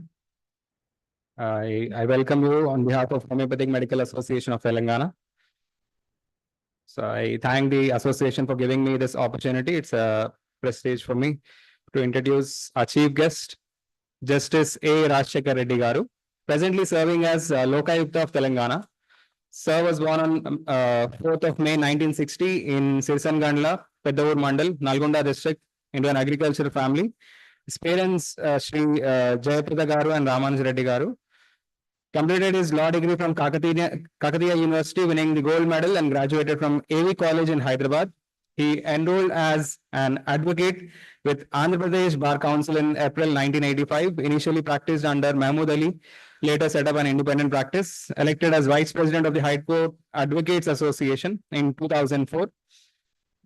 Appointed as Additional Judge of Andhra Pradesh High Court on 12th of April 2013, became a permanent judge of the Telangana High Court in 2014, serving until his retirement in April 2022. Served as chairman of the Real Estate Regulatory Authority in Telangana since 2024, before being appointed as Lokayukta. On 11th of April 2025, Telangana Governor Jishnudev Verma Garu on the state government's recommendation, appointed Sri Justice A. Rajshekar Reddy Garu, a retired judge of Telangana High Court, as the Lokayukta of Telangana. was sworn in on 28 April 2025 at the ceremony held at Raj Bhavan, administered by Governor in the presence of Chief Minister A. Revant Reddy Garu, Assembly Speaker and Legislative Council Chairman. His tenure is for 5 years from the date of assumption of office. He will serve full time and will have the status equivalent to a Justice of High Court throughout his term. To know about Lokayukta, roles and powers as Lokayukta, the Lokayukta is the state's ombudsman for corruption, abuse of authority, and maladministration by public officials, including politicians and civil servants. Investigations, recommendations, and disciplinary action reports within its remit. Once appointed, the Lokayukta cannot be transferred or removed except via impeachment by the state legislature, ensuring independence. The institution is located in the erstwhile Andhra Patrika building at Bashirbagh, Hyderabad, a heritage structure that now houses the Telangana Lokayukta office. These important posts, including Lokayukta, had remained vacant for years prior to these appointments, despite thousands of pending complaints. The delay had reached the High Court, which criticized the government's inaction earlier.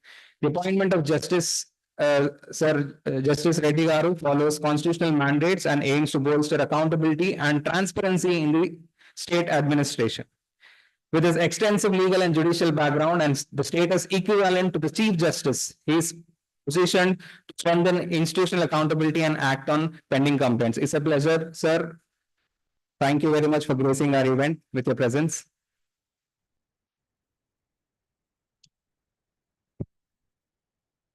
Thank you, sir. Now we would like to hear few valuable words from our chief guest. Please welcome the chief guest with a big round of applause.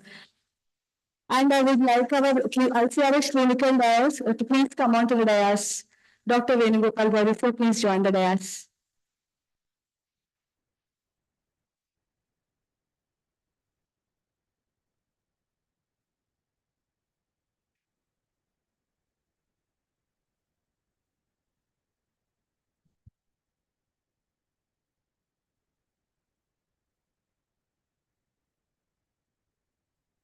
Esteemed Dr. Raulappa Garu, President of the Association Gopalakrishna Garu, Dr. Venugopal Garu, and Secretary Prasad Rao Garu, and my dear doctors, and Dr. P.N. Rao Garu especially. In fact, whenever doctors, I think several locations have attended this Doctors' Day function. Well, I'm a little bit selfish. Normally, I take off my time. Whenever doctor invites me, I'll make it a point to, because I'm a little bit selfish, because we are safe in the hands of God. When the doctor, you know the saying, Vaidyo Narayana Hari. Doctor is a form of God on earth. And another reason is why I'm a little bit associated and leaning towards this profession is, I wanted to become doctor. Wear a white coat, like all of you.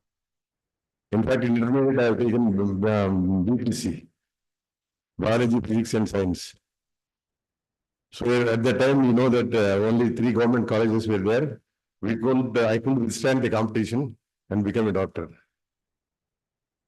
But only destiny, somehow, instead of white, I wore black coat. Sometimes I feel that the pressure on black coat is so much. I feel that every profession is very tough profession, because negativity, full of negativity. No happy man comes to a lawyer, to a court, or to a doctor. So we are in advantage for black coat people. Because as judge, whenever he hears something, only in very few cases, immediate decision has to be given. Other cases, we can reserve it. You can postpone and think over and do, but doctors, your decision making should be very quick. You can't postpone many times. In emergencies, I can understand sometimes physicians, some matters they can postpone but other times on the operation table, or when a patient comes to you in a very serious condition, you have to take a decision. There comes the problem. Doctor is also liable to, a human being is liable to error. And because I am fortunate to know a little bit of medicine also, because 3 of my roommates, one was an Ayurvedic doctor, He was Ayurvedic student at the time. I was homeopathic medicine student. Other was allopathy student. So all of them used to say, why don't you do medicine when I'm doing intermediate, when I was staying in hospital in habits? Allopathy I can complete. Ayurveda with Sanskrit. For me, writing Telugu and it was very difficult. Going to be also a little bit difficult. So ultimately, I was a little bit away from all these professions, but now I understand the significance because one of the roommates, Dr. Sampath Kumar Reddy, Ayurvedic, is purely new practice in a bachelor and dedicated to the profession. So I found him truly dedicated doctor, a noble calling, a sacred duty. Even judge also, an noble advocate profession, called noble profession. Because first you are lifesavers. Then comes the property. Many times tell the lawyers and judges, first profession is medical profession. Because you save lives. Without life, any amount of property, you can't enjoy. So first profession, wherever is the medical profession. And doctors are respected in the society as number one profession. And equal amount of responsibility lies, because when we are respected more, equal amount of responsibility lies in that, how to that, whatever you call social responsibility or reciprocation to society, the moment of many of the doctors, because now why we celebrate is Doctors' Day and 1st July, eminent physician, a visionary, and second chief minister of West Bengal, Dr. B.C. Roy. In commemoration of his, we celebrate Doctors' Day. Today, this lecture is arranged in the way of Dr. Ramachander Rao. Because of the dedication, there might have been many doctors. We might have earned a lot of money, lot of fame. But why we remember only few people? Service to humanity, service to society, that makes you famous, and also you live in the hearts of people. Once you save the patients throughout his life, not only throughout his life, all his what you call relatives, friends, they remember you. The amount of satisfaction, because when you win a case, when you render a judgment, you feel a lot of satisfaction. When you save a life, but that is not easy. That is not that easy, because several times nowadays, because medicine is not like mathematics. 2 plus 2. 2 plus 2, 4. Sometimes the causes are many. For headache, something. Sometimes heat and dial method also follow. What I little bit of knowledge about medicine. We can't say perfection. So body also reacts. That's why in operation theaters I see, we only dress the wound, God heals the wound. That shows everything is not in human hands.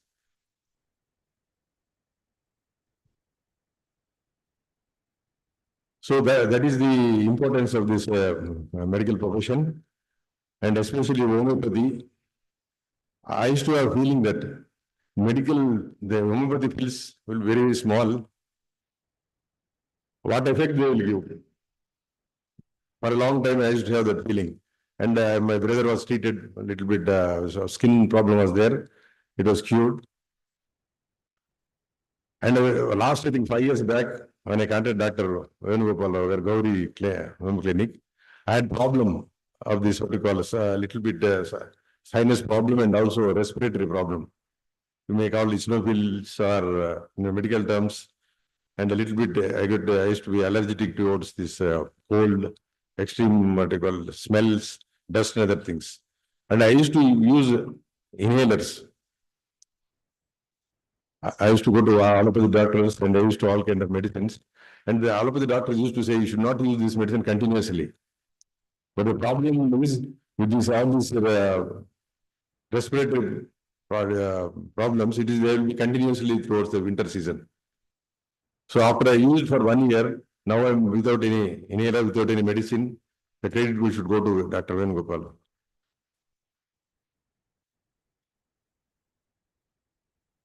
Similarly, my brother had also skin diseases. He is no more, but that was cured From then onwards, I thought this is also best medicine without any side effects and easy to swallow and tasty also.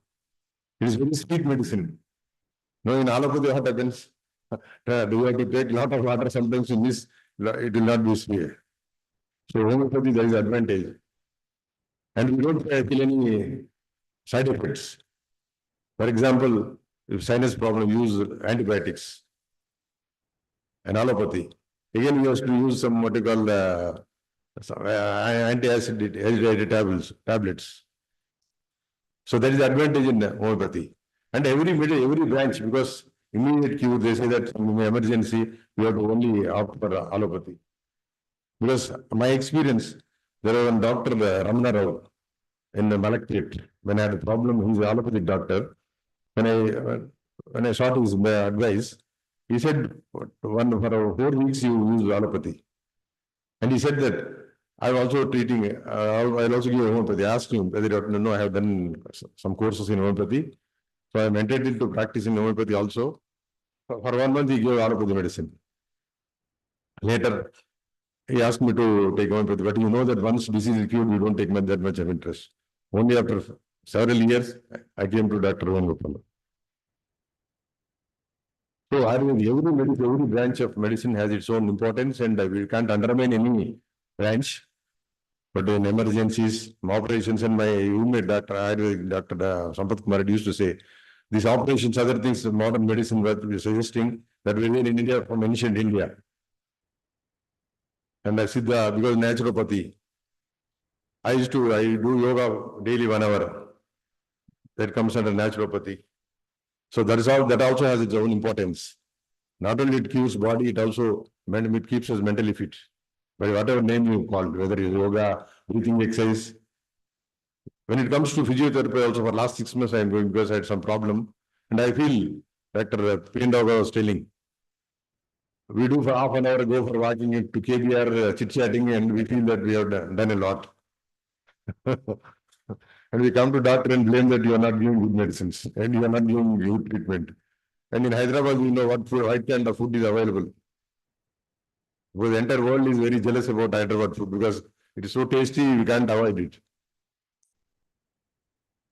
And the problem comes, if you are a very good cook and very good cook, or your wife is a very good cook, it is also a problem. Our health gets spoiled. Then we require a very good doctor. I always tell my cook, sir, I am doing it. The more you do it, the more problem comes to us. Because it's tendency, what they call the temptation. So you have to lot of physiotherapy also I found under the care of the physiotherapy doctors. So I found every branch of medicine is so important for a human being to keep his health in good condition. So one and a half hour I do physiotherapy and I feel that I had a little bit of bloating problem when I was in service also. I went around several doctors, gastroenterologists, several doctors said you are all right. And I went, so ultimately, Dr. Nageshwari Garu, with great difficulty, we could get appointment. I said, after seeing that, no, you are perfectly all right. You can enjoy your food. Don't take any medicines. Said, I'm all right, not perfectly all right. Because in the evening as a JT, I had to sit from 9 to 12 o'clock. If it is chit-chatting like this, nobody finds any difficulty. And nobody finds for going to a function, enjoying, I feel comfortable. But sitting and again reading and thinking and again giving dictations, I am unable to do this. But said this and this will have a link. When there is a problem here, problem here. When there is a problem here, also here. So we do a lot of thinking and a lot of negativity. So, and you sit for long hours. When it comes to long hours and stressful things, doctors are also like that. Sometimes, one day when I was speaking on this doctor's day, I said, the doctors are, somebody was speaking, the doctors are more respected. The lawyers are more respected once upon a time, not now. Because every doctor, lawyer had less work, less patience. We used to speak to them, listen to them. When you listen to them, half of the disease is gone. When you listen to them, half of the problem is solved. But we say listening is we should have a lot of patience. First, doctor should be fit. Fit in the sense, many people think that my cholesterol levels are fine. My BP is okay. My sugar levels are okay. So I'm healthy. But I've seen people with so much of health also, which they are not active. All these parameters will be all right. When we do yoga, pranayama, that activity comes. So now you should not only be healthy, but also should be active mentally, not only physically. So for that, a lot of even doctors should be, because negativity comes when to come to doctor, we say patience, simply very easy to say have patience. When you want to treat 100 patients daily, you will understand. When you have to take up 100 cases daily, then we should be understand. It's not easy, but you have to practice it. Practice means doctor thinks, all of the doctor may think that my parameters are good. Other doctors, but that is not the case. Mentally fit and you should have a lot of full of positivity. You should be able to observe the negativity. Because I've seen in my native place, my name called Hali, it's in my Mandal headquarters. Many English doctors used to come within 6 months leave. All RMP doctors they used to shame because the moment patient comes, they say, Akka Baba, no, they speak and they cry. When patient gets fever, they say, they cry with seeing that patient, Hare, how has happened to you?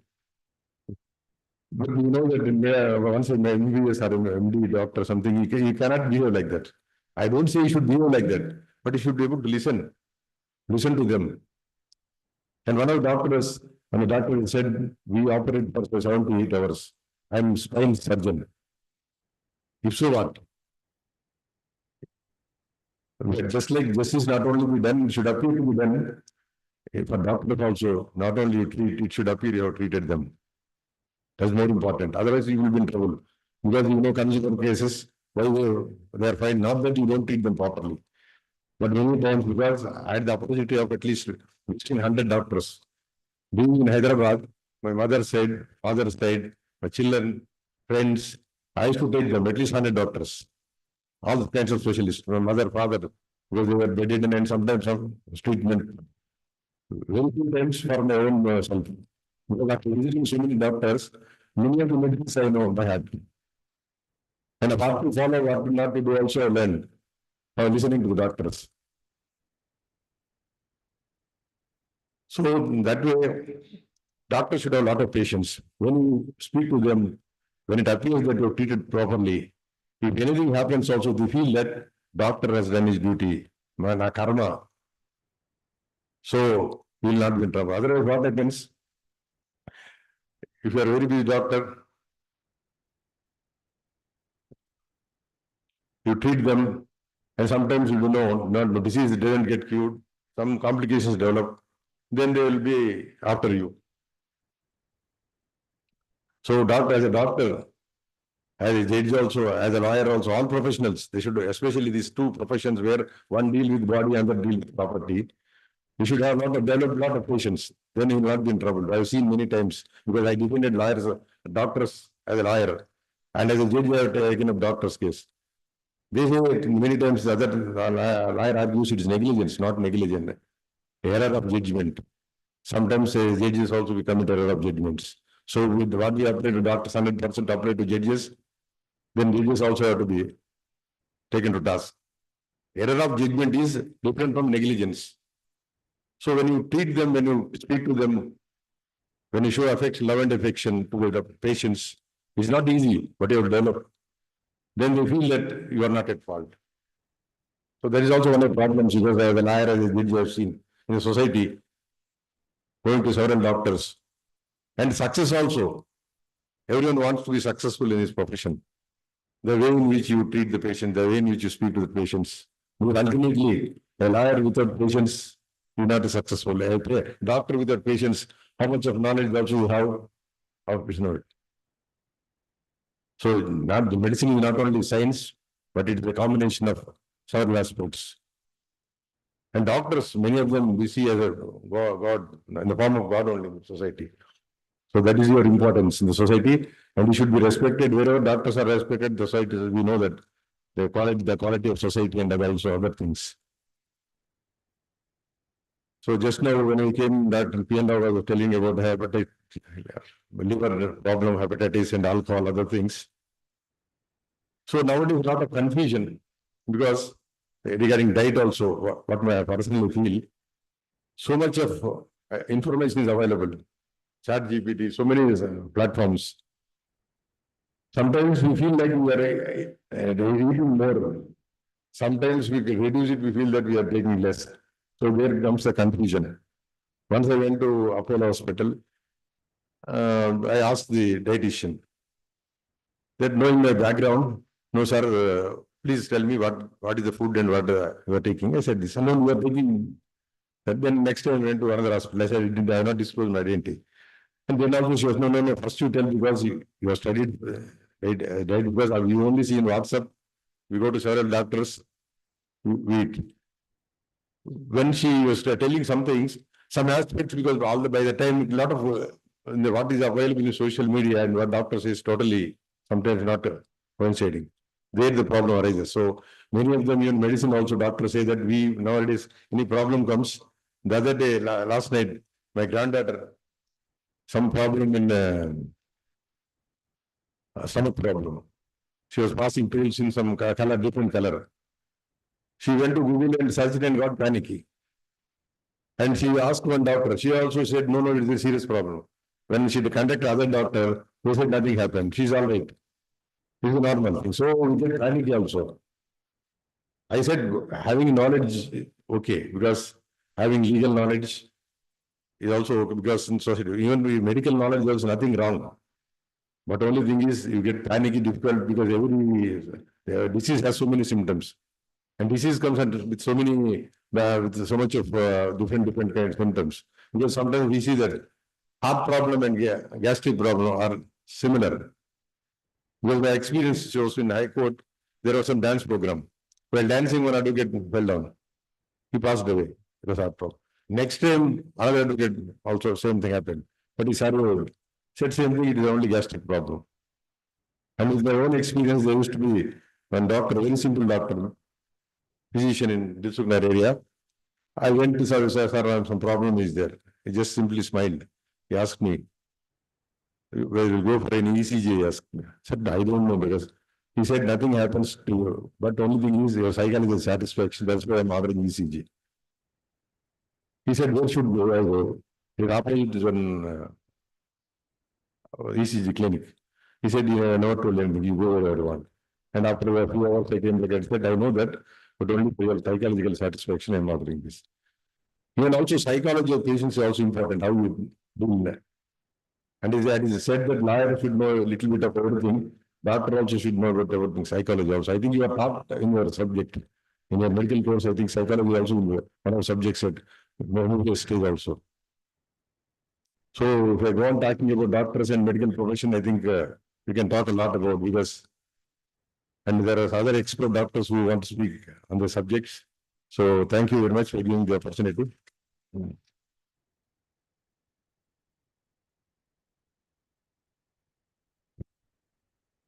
Thank you so much, sir, for enhancing the audience with your insightful, thoughtful words and increasing the sweetness of our sweet medicine. So we all know the importance of color, black and white in the palette. In the same way, now we can see the perfect blend of both white coat and black coat. So what a wonderful evening where we have amalgamation of an allopathic doctor, homeopathic doctor, and a justice lawyer. So just give a big round of applause for this wonderful evening. Now, I would like to call upon Dr. Annapurna ma'am onto the dais to introduce the guest of honor.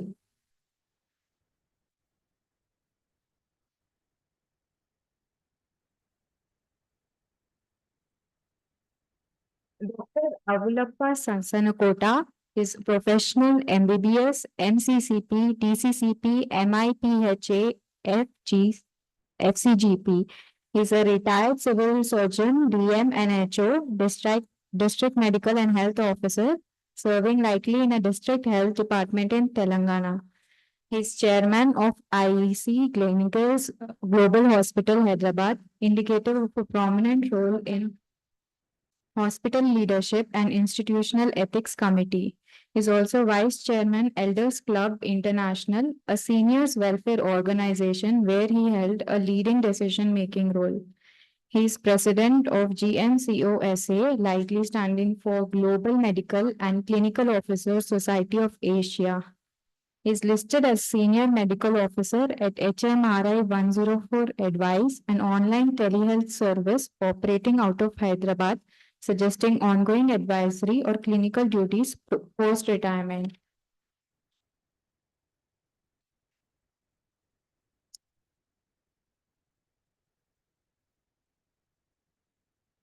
Thank you, ma'am. Now, I would like to call upon our guest of honor to speak few words. Please give a big round of applause for the guest of honor.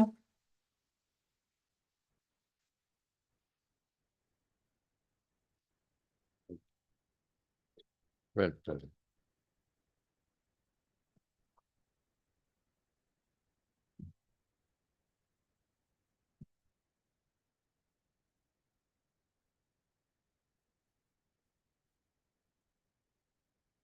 Honorable Justice Rajshekhar Reddy garu, Gopal Krishna garu, Dr. Gauri and Durga Prasad garu, my good friend Dr. P.N. Rao, and also my Rotarian colleague Dr. Chitra Chandrasekhar.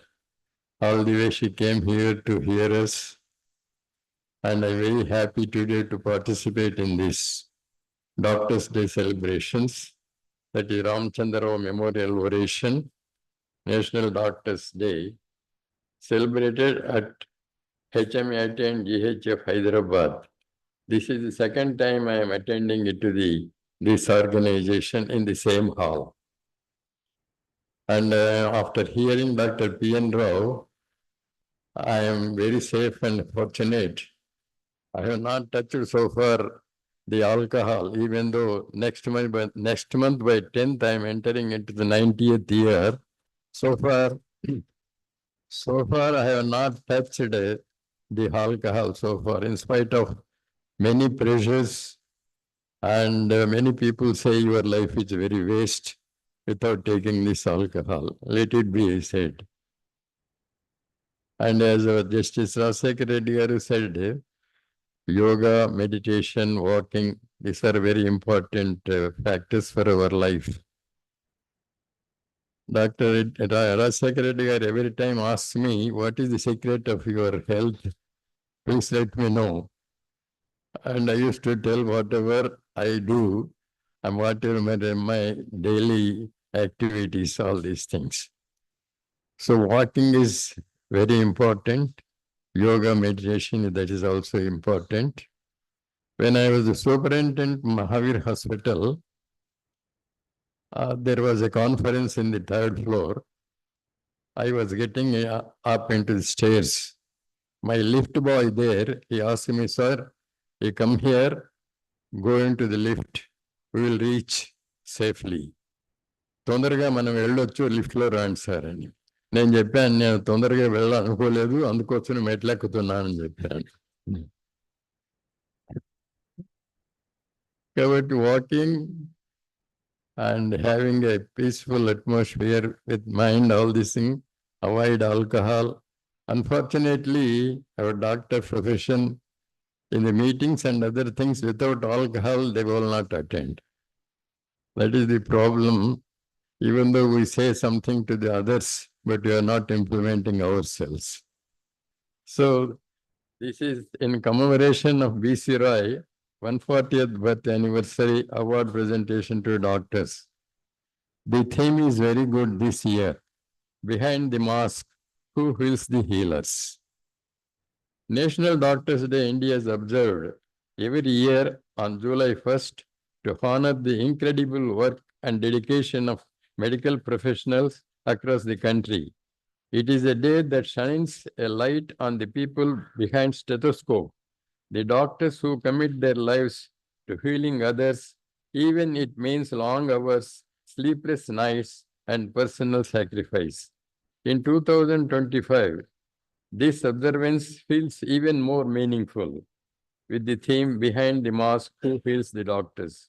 Doctors Day 2025 offers not just appreciation of our doctors, but also a reminder that they too need care, support, and recognition. Let us take a moment to reflect, give thanks, and truly understand why celebrating doctors is more than the ritual, it is a responsibility.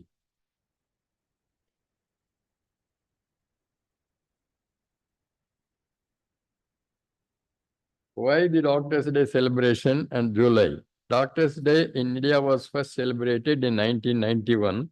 The date July 1st marks both the birth and death anniversary of Dr. Vidhan Chandra Rai, one of India's most revered physicians, who and a key figure in the shaping the healthcare system in India. Dr. Rai was born on 1st July 1882, served as the second Chief Minister of West Bengal from 1950 to 1962 till his death. He died at the age of 80 years, was honored with Bharat Ratna on 4th February 1961 for his contribution to medicine and public service. He also played a vital role in founding the Indian Medical Association, IMA, and Medical Council of India, MCI. By dedicating 1st July to thank your doctors, the messages and celebrations, India pays tribute to his legacy and to the generation of doctors to continue to inspire.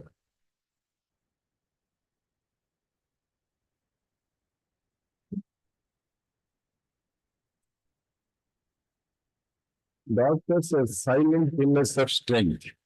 When someone says, doctor, most people think of something who diagnose illness, writes prescription, and treats injuries, but the role is much deeper. Doctors are the one who calm anxious families during emergencies. This is very important. Whenever the patient comes, they will be very anxious, especially now, more than the patient, the attendants are very anxious. So doctors should patients to listen whatever the patient or the attendants tell to the doctor. Nowadays, there is no patience to the doctors. All these paraphernalia, all the investigations are there in the table. After seeing that, they will give the prescription, even they are not lifting their head to see the patient. That is the beauty of the situation. And that's why the public say, whenever you go to the hospital, so olden days, doctor used to touch the pulse and give the prescription. Nowadays, they won't touch the pulse, they will touch the pulse now. That is the people's regulation. So, other hope when the things seem uncertain. Stand firm during health crisis, pandemics, and disasters. This is another thing. During the pandemic, 19 COVID, we have seen so many people, so many doctors died, working hard, day and night, sacrificing their life and the family life. And in spite of that, whenever a patient comes with a critical condition, if you don't admit, the public will need the doctor.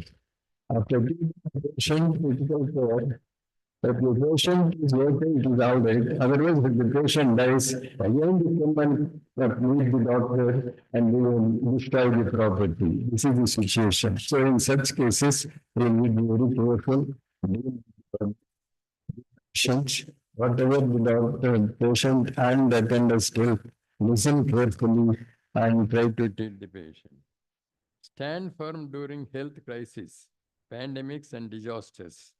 Work weekends, nights and holidays so others. Treat each patient with compassion, no matter how difficult the day. These everyday actions show the real meaning of gratitude to doctors, not just for what they do, but for how they do it with care, consistency, and courage. Why the doctors' celebration?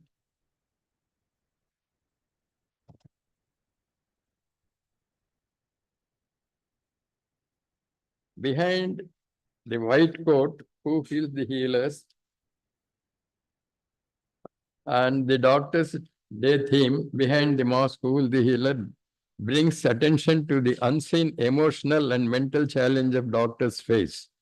Doctors often experience stress from high stress decisions, emergency admission harassment by the attenders of patients during admission and discharge, work under extreme pressure with limited resources. That is unfortunately the corporate hospital, many corporate hospitals run by the non-medical people, that MBA people or any business people. But few hospitals run by the doctors, just like our P.N. Rao and Dr. D.M. Reddy working in these hospitals. These doctors, some of the corporate hospitals, they give target to the consultants.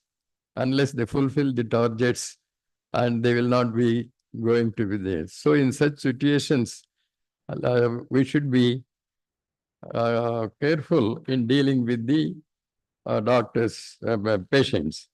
Carry emotional weight from patients, but could not save. Balance professional demands with personal sacrifice. The key message this year is that media professional appreciation should be consent, not regional. We can build a culture of kindness, respect, and gratitude by recognizing the silent sacrifice doctors make every day. The final thought is, to every doctor, we see you, we value you, we thank you. Your presence changes lives in ways few can understand. As we mark Doctors' Day 2025, let us make gratitude a habit and not just a headline. We are learners till our death. Albert Einstein quotes, "The more I learn, the more I realize how much I don't know." So, and when we born, God has already written, whenever the manufacturers give the drug, they will put the label on that date of manufacture and date of expiry.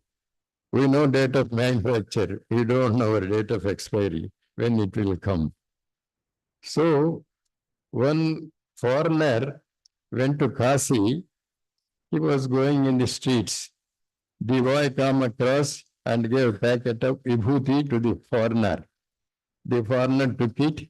Is there any expiry date for this? The boy said, no expiry date, but to apply this to your forehead, your expiry date will be extended. That is the boy said. So thank you very much for giving this opportunity, for hearing carefully. And thanks to all who patiently heard my talk. I don't know how I performed this. Thank you very much.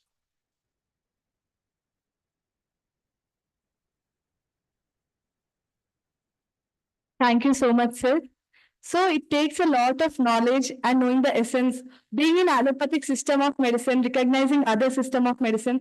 Thank you so much, sir, for your humble speech. We should learn a lot from you. In spite of having many degrees and achieving many things, you are so humble and we need to learn that from you. Thank you so much, sir. Thank you so much. I guess sir deserves a big round of applause for his humble words.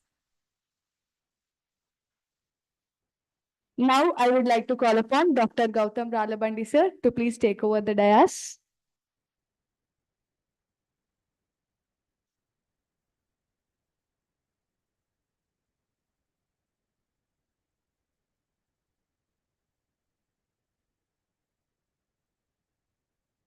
Good evening once again. Moving on to the next session, as many of the doctors here who are present today, they have been invited for felicitation. So we are moving to that session first. As you know, as many seniors have already discussed regarding National Doctors' Day, the importance of that particular day, and considering that, we, Homeopathic Medical Association of Telangana, like to acknowledge the practicing homeopaths in and around Twin Cities today. So I request the dignitaries on the dais to please come forward for felicitating some of the doctors. First of all, I would like to call upon the dais Dr. Manohar Reddy Garu. Dr. Manohar Reddy Garu onto the dais to receive the felicitation on behalf of Homeopathic Medical Association of Telangana. I request Dr. Praveen Kumar sir and our speaker Dr. P. Rao sir also to join us on the dais for felicitation.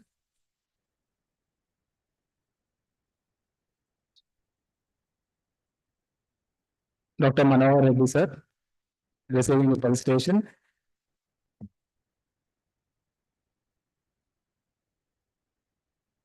A huge round of applause, ladies and gentlemen. Next in the order, I request Dr. Padmaja Rao ma'am to come onto the dais to receive the felicitation.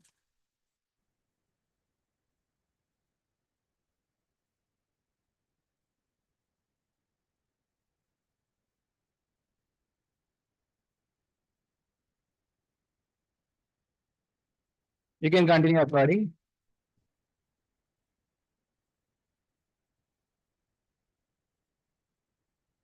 Dr. Priyanka Latka ma'am.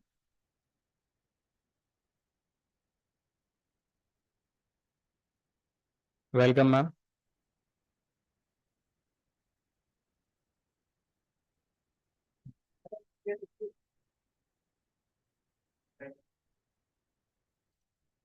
Dr. Manik Babu sir to receive the felicitation.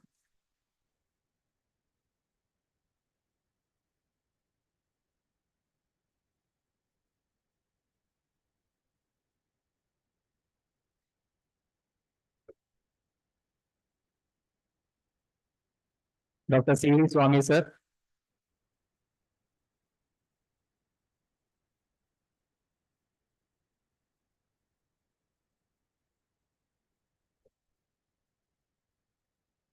Dr. Dayanand Rao sir.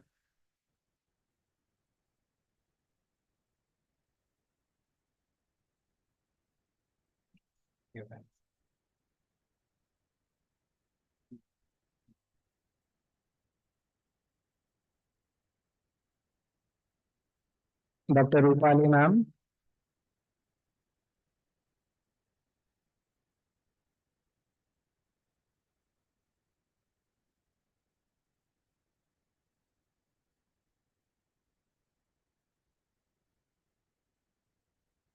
Dr. Neelavan ma'am.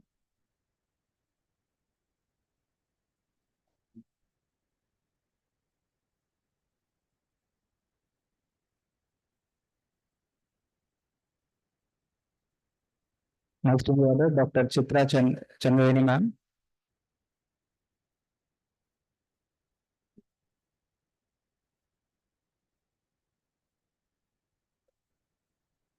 Chitra Chandrasekhar ma'am, sorry, my bad. A huge round of applause, ladies and gentlemen. For the esteemed practitioners of the Twin Cities, Dr. Subhashini ma'am.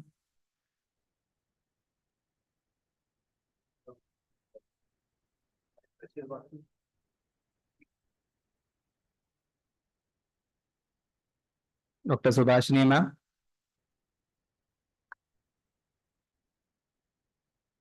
Dr. Trusha ma'am. Dr. Trusha.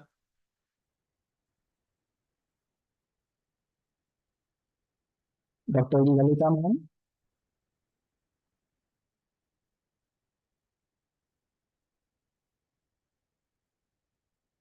Senior. Yes. Dr. Lalita ma'am. Dr. Shilpa ma'am. Dr. Shilpa Kaveshwar. Dr. Ramachander sir.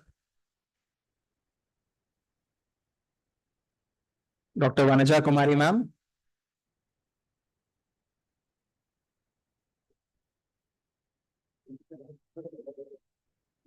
Dr. Vanaja Kumari ma'am.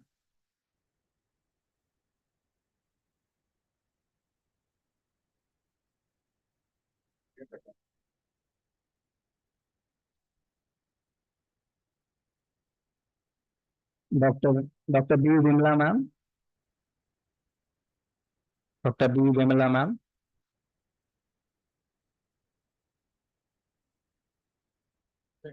Dr.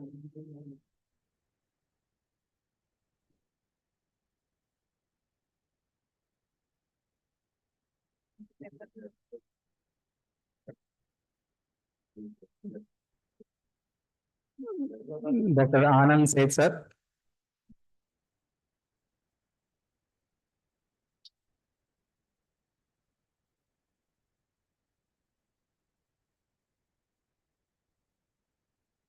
Dr. Anand Seth, sir. Dr. B. Pradeep, sir.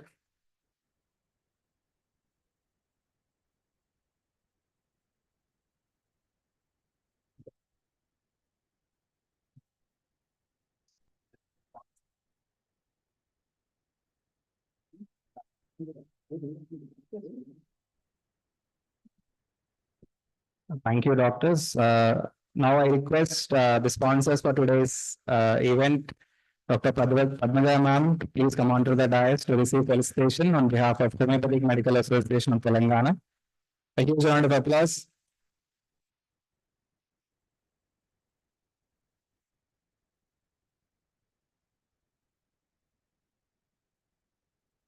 Dr. Padmaja ma'am, the sponsors for today's event.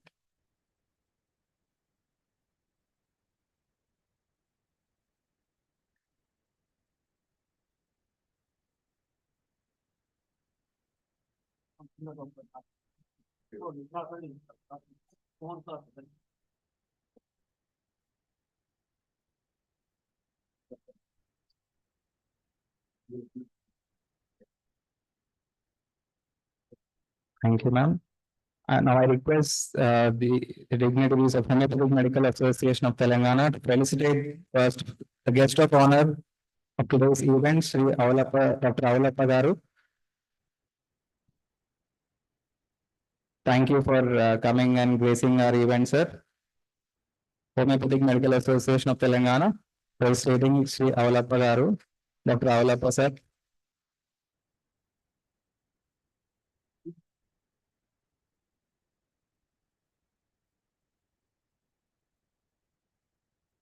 I also request our association to felicitate the chief guest of today's event, Justice Reddy, sir.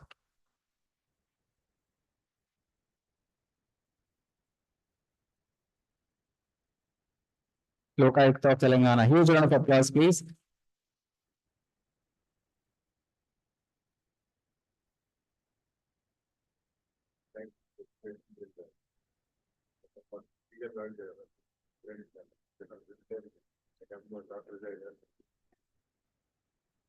Now we'll continue with our session by Dr. Praveen Kumar, sir, first, and then then followed by some of the other felicitations for the doctors we have invited today. So I request Dr. Annapurna Manta ma'am to come on to the dais to introduce our next speaker of the evening, Dr. S. Praveen Kumar, sir.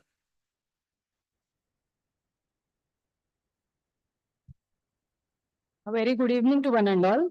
It's my honor and privilege to invite and introduce our second speaker for today, Dr. S. Praveen Kumar, sir. Dr. Praveen Kumar, sir, has graduated with DHMS from JSPS Government Homeopathic Medical College in the year 1980. He has done his MBS in homeopathy in 1983 from JSPS Government Homeopathic Medical College.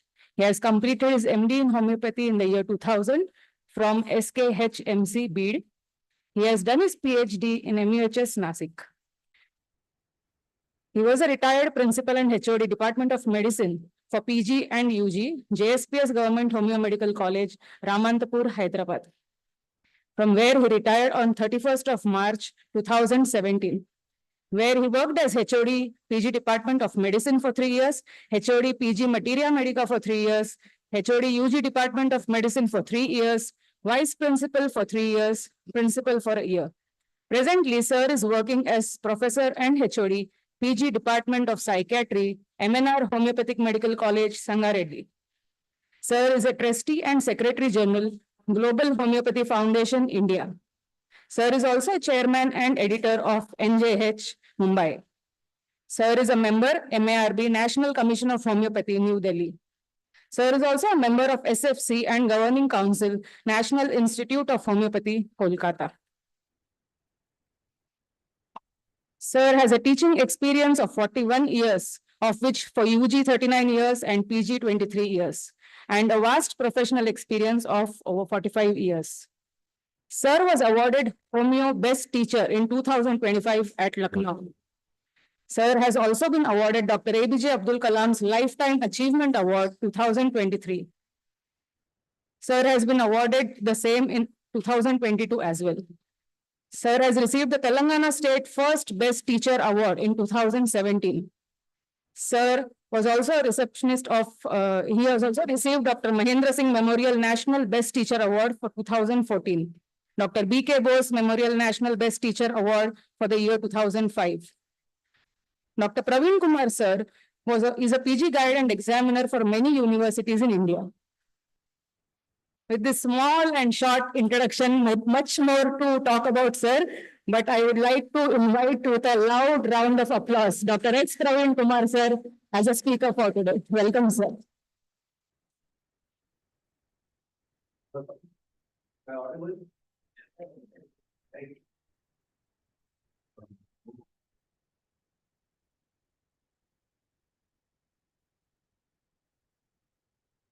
Today, a crucial test match is going on in England. Yes? So when Shubman Gill was, my son phoned and told we lost the match.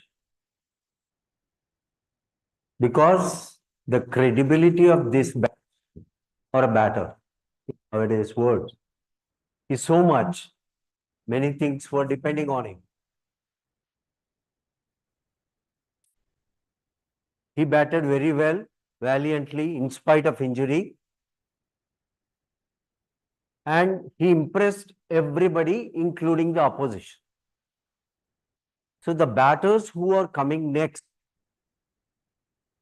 would have a very Herculean task to save the test.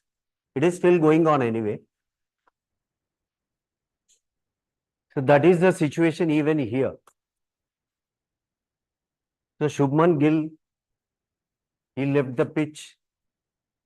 So now all tailenders, middle batsmen, we have to manage. So we'll try to do it. But anyway, our part is something different. He has done the major portion of it about hepatitis. Now my portion, my take-home message, I will give you at the end of the lecture. I will try to condense the whole lecture to 20-25 minutes because many of you would be stated, the chief guest and all that. So today we talk about homeopathic management of hepatitis. And if you really see, for that any disease is same in homeopathy.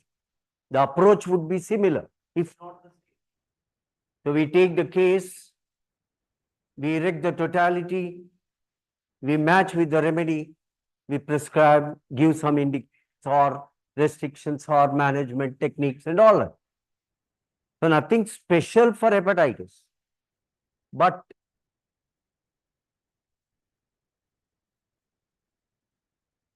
there is one point which we have to take from Dr. P.N. Rao's lecture, that HBsAg cannot be like you can't get a seronegative report. And there are certain conditions like hepatitis A, you don't need to treat.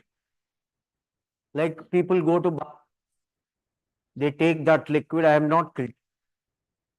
Some herbal medicine, and that fellow insists you must eat mutton biryani after that medicine.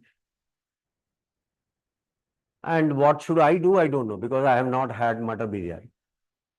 So fortunately, I didn't have hepatitis also. Anyway, so these things which we have learned from Sir, they are very essential for us to proceed further. And I don't need to do all that. This is knowledge essential. Applied is wisdom. We need to apply the knowledge what we have gained at every level. We have gained today some knowledge. let us apply in our clinical practice, then it would become wisdom. Otherwise, it becomes otherwise.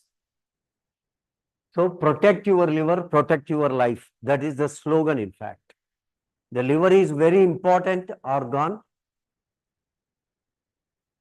So I don't need to tell you all those positive points about it. Hepatitis, it has been already mentioned.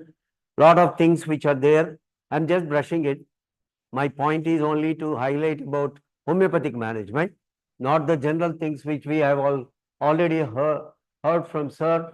So the root and the severity, the conditions which might turn into carcinomatous condition, whether vaccine is available or not. Dr. Varaprasad Reddy, who is the owner of Shanta Biotech, he has given me free hepatitis B vaccines when he launched first time. So the vaccines are available of various companies. Okay. And then risk factors, unprotected sex, sharing needles, contaminated food, poor sanitation, and many things were told, like the tattoo. I've got quite a lot of HIV patients who got infection through tattoo. So this is one of the commonest, which people ignore it. Then symptoms, I just listed. Lot of things can be talked about, all these things, like the fatigue, which is very common. More importantly, he was doing all the work, now he cannot. He gets exhausted, strained. That's what, like jaundice, abdominal pain, nausea, vomiting, dark urine, loss of appetite, fever, and then effects on the body. It can affect liver, it leads to damage, scarring, impaired liver function. Chronic hepatitis can progress to more severe conditions, right? Which we have learnt extensively from sir. Blood tests, liver function tests, imaging, liver biopsy. Then these things were also touched upon by Dr. P. N. Rao sir, the HBS AG, and what we have to look for if at all HBS AG is positive for more than 6 months. So all these things, the parameters which are very essential for us to understand, that part has been dealt with by sir anyway. Okay. Now these are all which continue to say, like antibodies to HBS AG, anti-HBS alone imply vaccination. Means if you have only these antibodies, it is like you have been vaccinated. Now treatment options, quite a lot. He has explained even their medicines, which we are not aware of them. But what we have to learn that if some patient has got a serious problem, our neighbor has a solution for it. If we are afraid or if we have some problem, we can't treat, then you have an answer somewhere nearby. You can refer. हर दफा जिंदा तिलस मत काम नहीं करेगा. So you should not ever think that we only treat everything. We have options. They also have options. They also send a lot of patients to homeopaths, Ayurvedic. A lot of things happen. So it is like interchanging. There is nothing like a rigid wall. Then prevention, vaccination, safe sex practice, and ensures safe food and water. Now, coming to homeopathic part of it, just have a glance. I don't go into the details of the cases, but I will give you the gist of it. Like this gentleman, Nellore patient, it was almost 80,000 HBV DNA, hepatitis B viral DNA, viral load. Hepatitis B is only DNA virus, rest all viruses causing hepatitis, they are RNA viruses. So it came down to 25,000, but in 5 years, he never took any other medicine. I have been following it. So it happened. Then there was another case. This is HCV, hepatitis C viral quantitative PCR. It was 9,21,000. came down to 1,50,000, but in 5 years, right? Then, but if you see here, though the DNA viral load 86 became target not detected in just 2 years, less than 2 years even. And there was one patient after 2015. Why I mentioned that 2015? If Dr. Bhavana is here, she hasn't come today, she would probably say, you all guys know a story. One young boy learned an essay on cow, Avu Vyasu. This everybody knows. But in the paper, question paper, they asked radio. They did not ask about cow. So this fellow wrote, radio is a beautiful instrument, we hear everything, but today, one day they have explained about cow, and he explained about cow because he knows about cow only. So I would be blamed that if I talk about something which you are going to hear, that it looks like a cow, but that is not. That is the snake venom, which we have done an extensive research work. Chitra was also very helpful in that. Vegetable vendor, regular blood donor. Once it was detected HPS-AG positive in 2016, April. And we have started that specialty clinic in JSPS in 2015 May. After we have done the research in IICT 2012 to 2014 in vitro study. So there viral load was 14,413, right? And LFT was normal. We didn't do all the other investigations because this man, blood donor, professional blood donor, he can't afford whatever investigations we asked them to give it. So we were contented, and mind well, it is a government institute. I can't also force him, get it done, all these things. I just investigated. Then there was nothing available so as to give a constitutional remedy, right? And we were very enthusiastic. We started just less than 1 year back, that specialty clinic. And then here, all these statistics, which you can say 254 million people, hepatitis B. So you can imagine how much it is overburdened, the whole global scenario. 13% of HBV are only diagnosed. So 87%, some of us may also be having undiagnosed. So likewise, why am I saying these statistics? You will understand chronic HBV infection confers an increased risk of HCC. So we have to prevent chronic HBV, especially hepatitis B viral infection, that has to be prevented. So blood transfusion, all these things which we have learned.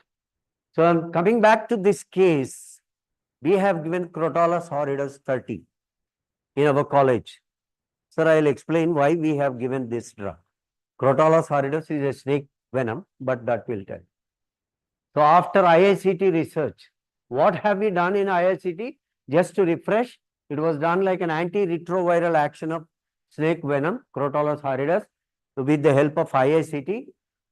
Ebola virus infection, HIV virus, hepatitis B virus, all three of them have got one commonality. They use the reverse transcriptase, right? So there was a reverse transcriptase inhibition in vitro study was done in IICT, and Crotalus horridus 30 was selected because if you see in even Robin Murphy repertory synthesis also, Crotalus horridus is one of the best remedies. And if you see even in Allen's keynotes, malignant jaundice is written under Crotalus horridus. Malignant jaundice means malignancy is uncontrollable, very difficult to cure, difficult to treat. That is malignant. It doesn't mean that cancer, right? So that's how it has so much of action. So the Crotalus horridus was taken as the compound, and this is what, like, from this snake it has been extracted. Now this was the reverse transcriptase assay in vitro, and here it was taken reaction 1, reaction 2, nuclease water was taken as a control, and complementary DNA, whether has it been produced or not. So it has been checked. Amplification of constitutive gene, the lane in which compound or the Crotalus horridus was there, there is no amplification of gene. Whereas even the control has a very little, negligible. This is the one DNA ladder. So this gives us a result. The absence of amplification of constitutive gene in reaction 1 confirms that complementary DNA synthesis was inhibited, thus concluding that the compound inhibits reverse transcriptase enzyme. That we have used in the treatment of HIV. Now, we are proud to tell you that in our JSPS, more than 60,000 cases of ART are being treated. So, now that is second to, the figure is just second to all ART centers in Telangana, all together, not one. So, we have taken this Crotalus horridus in the treatment of HIV, but we have learned that reverse transcriptase is also there in hepatitis B virus. One of my students, Dr. Prema Kumari, now she is working as medical officer near Sangareddy. She has done her thesis work, 15 cases with Crotalus, 15 cases with constitutional indicated remedy. And she got 67% success with Crotalus horridus. So, that thesis was submitted and it has been approved. She has got MD also, now she is practicing. So we have, it has to be done. Hepatitis B, Ebola, of course, we don't have that fortune to treat them. So we have given Crotalus horridus, 1 follow-up, 2 follow-up. Then we asked him to go for viral load. The viral load came down below detectable limits. And how much time did it take? It took less than 4 months. For the virus of 15,000 to become below detectable with only one drug, Crotalus horridus, it has come down. Now our effort, it has been handed over, it is continuing. So, as Sir said, now the challenge, that one case what I have shown HBsAg, we are following it. We have asked for some other investigations that has to be done, and I will be very happy to share with Sir if at all I get all the reports. So that would be done. So, but I am 100% sure we will get HBsAg negative also. With the help of, because when the drug can reduce the viral load in such a drastic, dramatic way in less than 4 months' time, so it is having the capacity to act upon the virus. So it can definitely do something beyond our imagination. It would definitely do it. So that is what, like, the conclusion for hepatitis. It is a serious but preventable disease. Better to prevent it. And early detection and treatment with the help of Sir's lecture, like, we can detect if somebody has some symptoms, we can detect early, get the investigations done, diagnose, then treat. And public awareness, of course, and homeopathy offers the best possible treatment. We have to modify our own dabba. So that's what, like, we treat better, sir, but we have to tell that. Focus on individual care and long-term healing, promising results in chronic and autoimmune, because we have greater constitutional remedies to treat autoimmune disorders. We have been seeing a lot of wonderful results in rheumatoid arthritis, vitiligo, psoriasis, SLE. So similar to that, if there is autoimmune hepatitis, the drugs what we select, it is true homeopathic way. But here what I have shown is the Crotalus horridus, depending on reverse transcriptase inhibition, experiment done in IICT. So that's what all of you, DHF welcomes you to an international conference on 14th, 15th, 16th November in Father Muller Medical College, Mangalore. Okay. So if you have any questions, thank you. Thank you very much.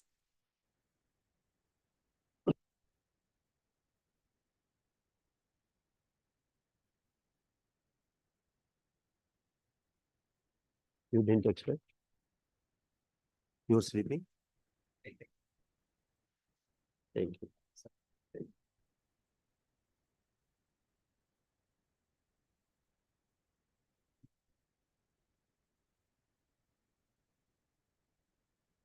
Thank you, sir, for your wonderful presentation. It deserves a big round of applause, isn't it?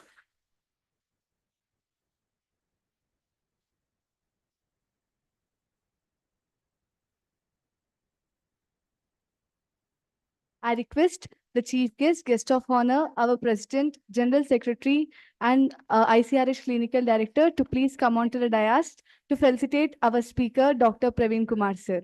Please give a big round of applause. We request Dr. P.N. Rao, sir, also to please join the felicitation.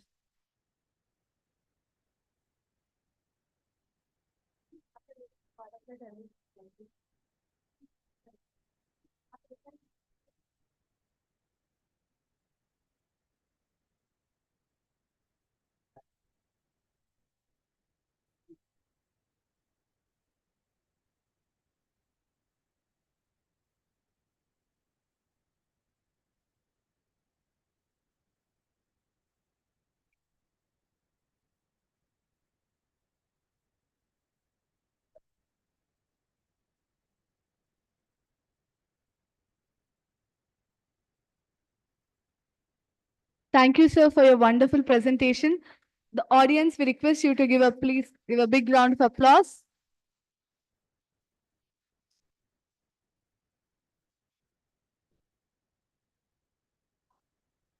We request the dignitaries to please stay on the dais to continue the felicitation of the doctors.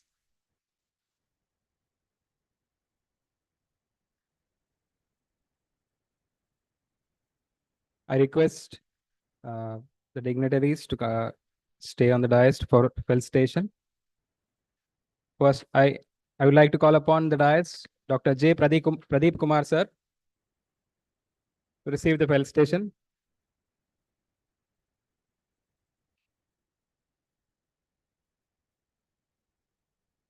Next in the order, Dr. Narsingh Rao, sir.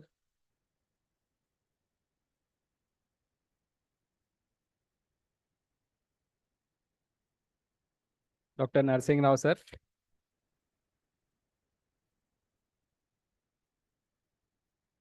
Dr. Shakuntala Jyoti, ma'am. Dr. Shakuntala Jyoti, ma'am. Next, Dr. Sudhir Reddy, sir.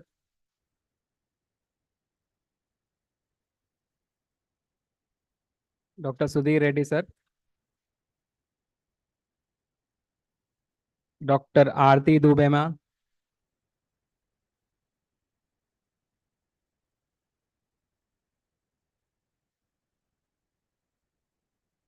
Dr. Aarti Dubey, ma'am. You can continue applauding, ladies and gentlemen. It is your fellow doctors who are receiving the felicitation. Dr. Sai Krishna Rechintala. Dr. Sai Krishna Rechintala.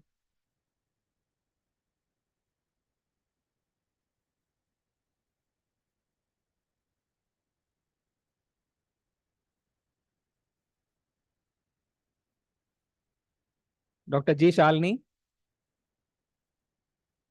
Dr. G. Shalini. Next in the order, Dr. G. Santosh, sir. Dr. G. Santosh.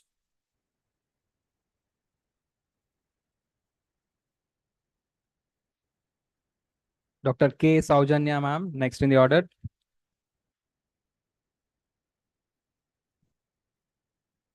Dr. K. Saujanya, ma'am. Dr. Samta Gandhi, ma'am.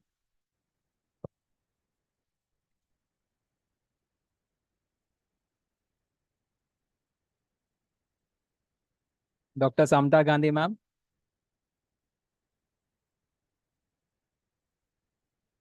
Request the audience to continue applauding. Dr. Snehasri. Dr. Snehasri, ma'am. Dr. Snehasri, ma'am. Next in the order, Dr. M. Sumasri.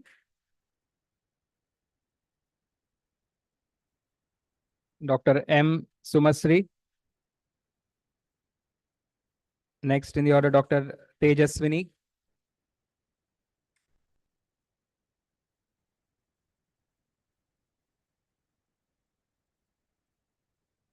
Dr. Tejaswini.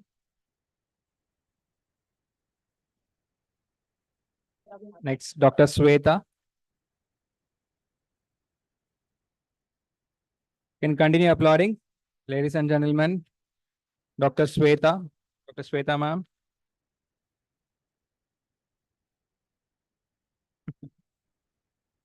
Dr. Asma Fatima, ma'am.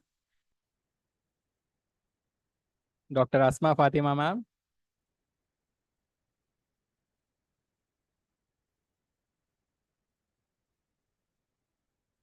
Dr. Asma Fatima, ma'am.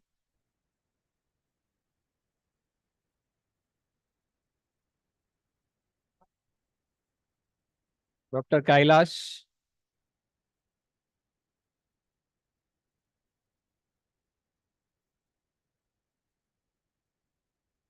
Dr. Kailash.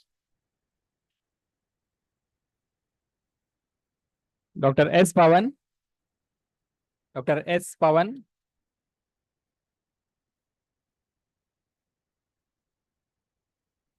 Next, Dr. Sai Krishna.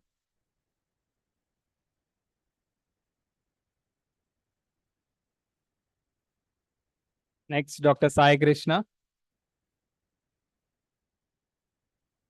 Next in the order, Dr. Hirams.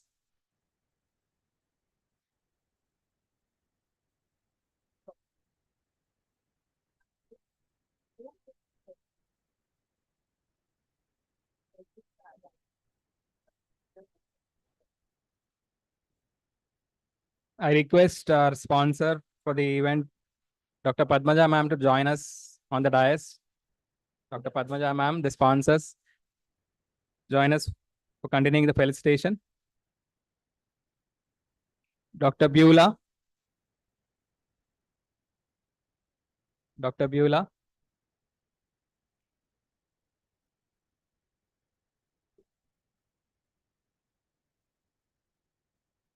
Dr. P. Rajeshwar Rao, sir. Dr. P. Rajeshwar Rao, sir.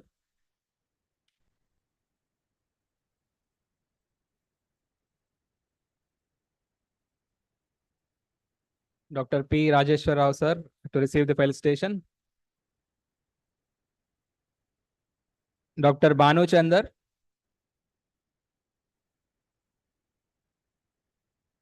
Dr. Banu Chandar. Next in the order, Dr. Katyayani.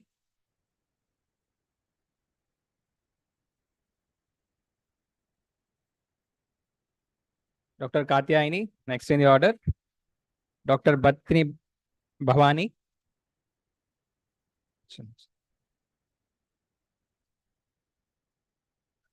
Dr. B. Bhavani.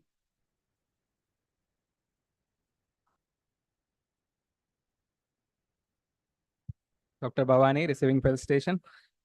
Dr. Khalil Ahmed. Next in the order, Dr. Khalil Ahmed. Dr. Sai Prasad, sir.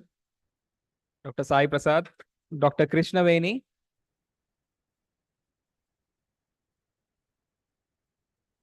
Dr. Krishna Veni.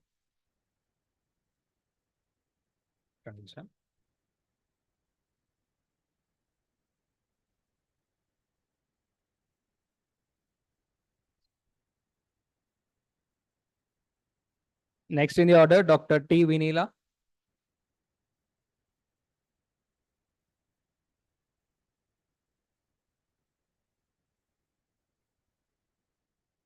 Dr. T. Vinila. Next, Dr. Sanshriya Nair.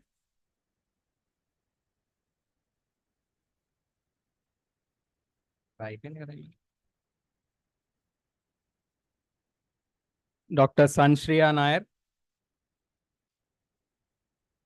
Next, Dr. Azim.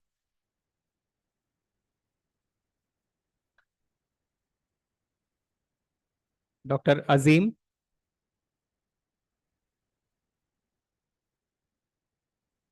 Dr. Bhaskar. Dr. Bhaskar Rasmalla.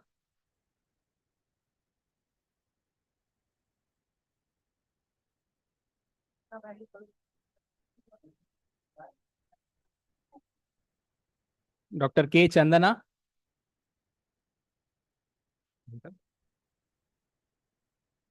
Dr. K. Chandana. Next, Dr. Bhavana Bhaskarani.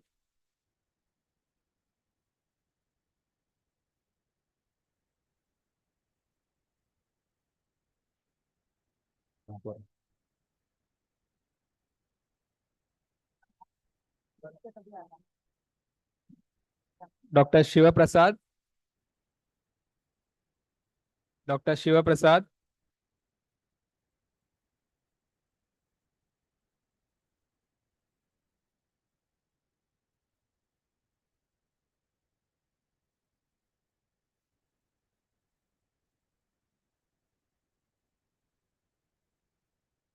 Dr. Annapurna ma'am. Dr. Annapurna Manta.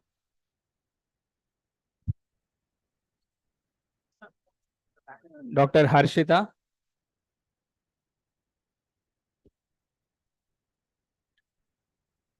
Dr. Harshita. I request the audience to settle in their places for some time. I request the audience to settle in their places as we are continuing with the felicitations, please. Thank you. I request the audience to settle down for some time.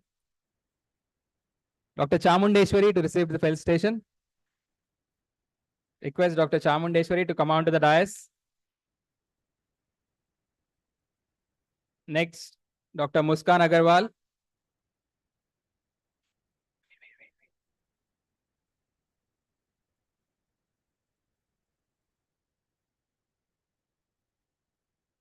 Dr. Muskan Agarwal.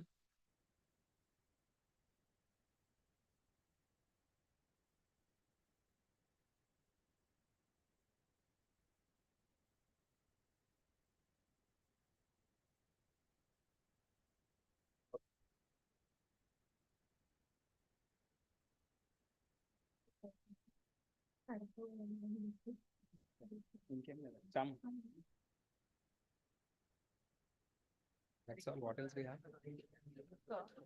Huh? You can complete.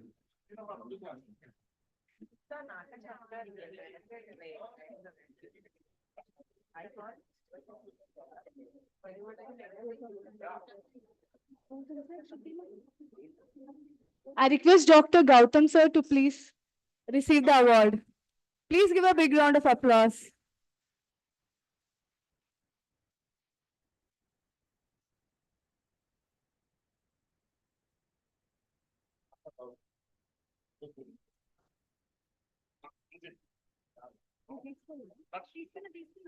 I request Dr. Shruti ma'am to please come and receive the award. Please give a big round of applause.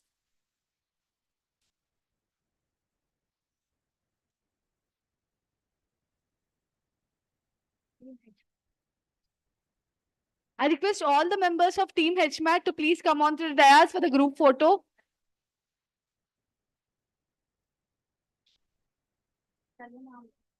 We request all the team members of HMAT, all the council members of HMAT to please come onto the dais for the group photo.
I request Dr. Gautam sir to present the vote of thanks.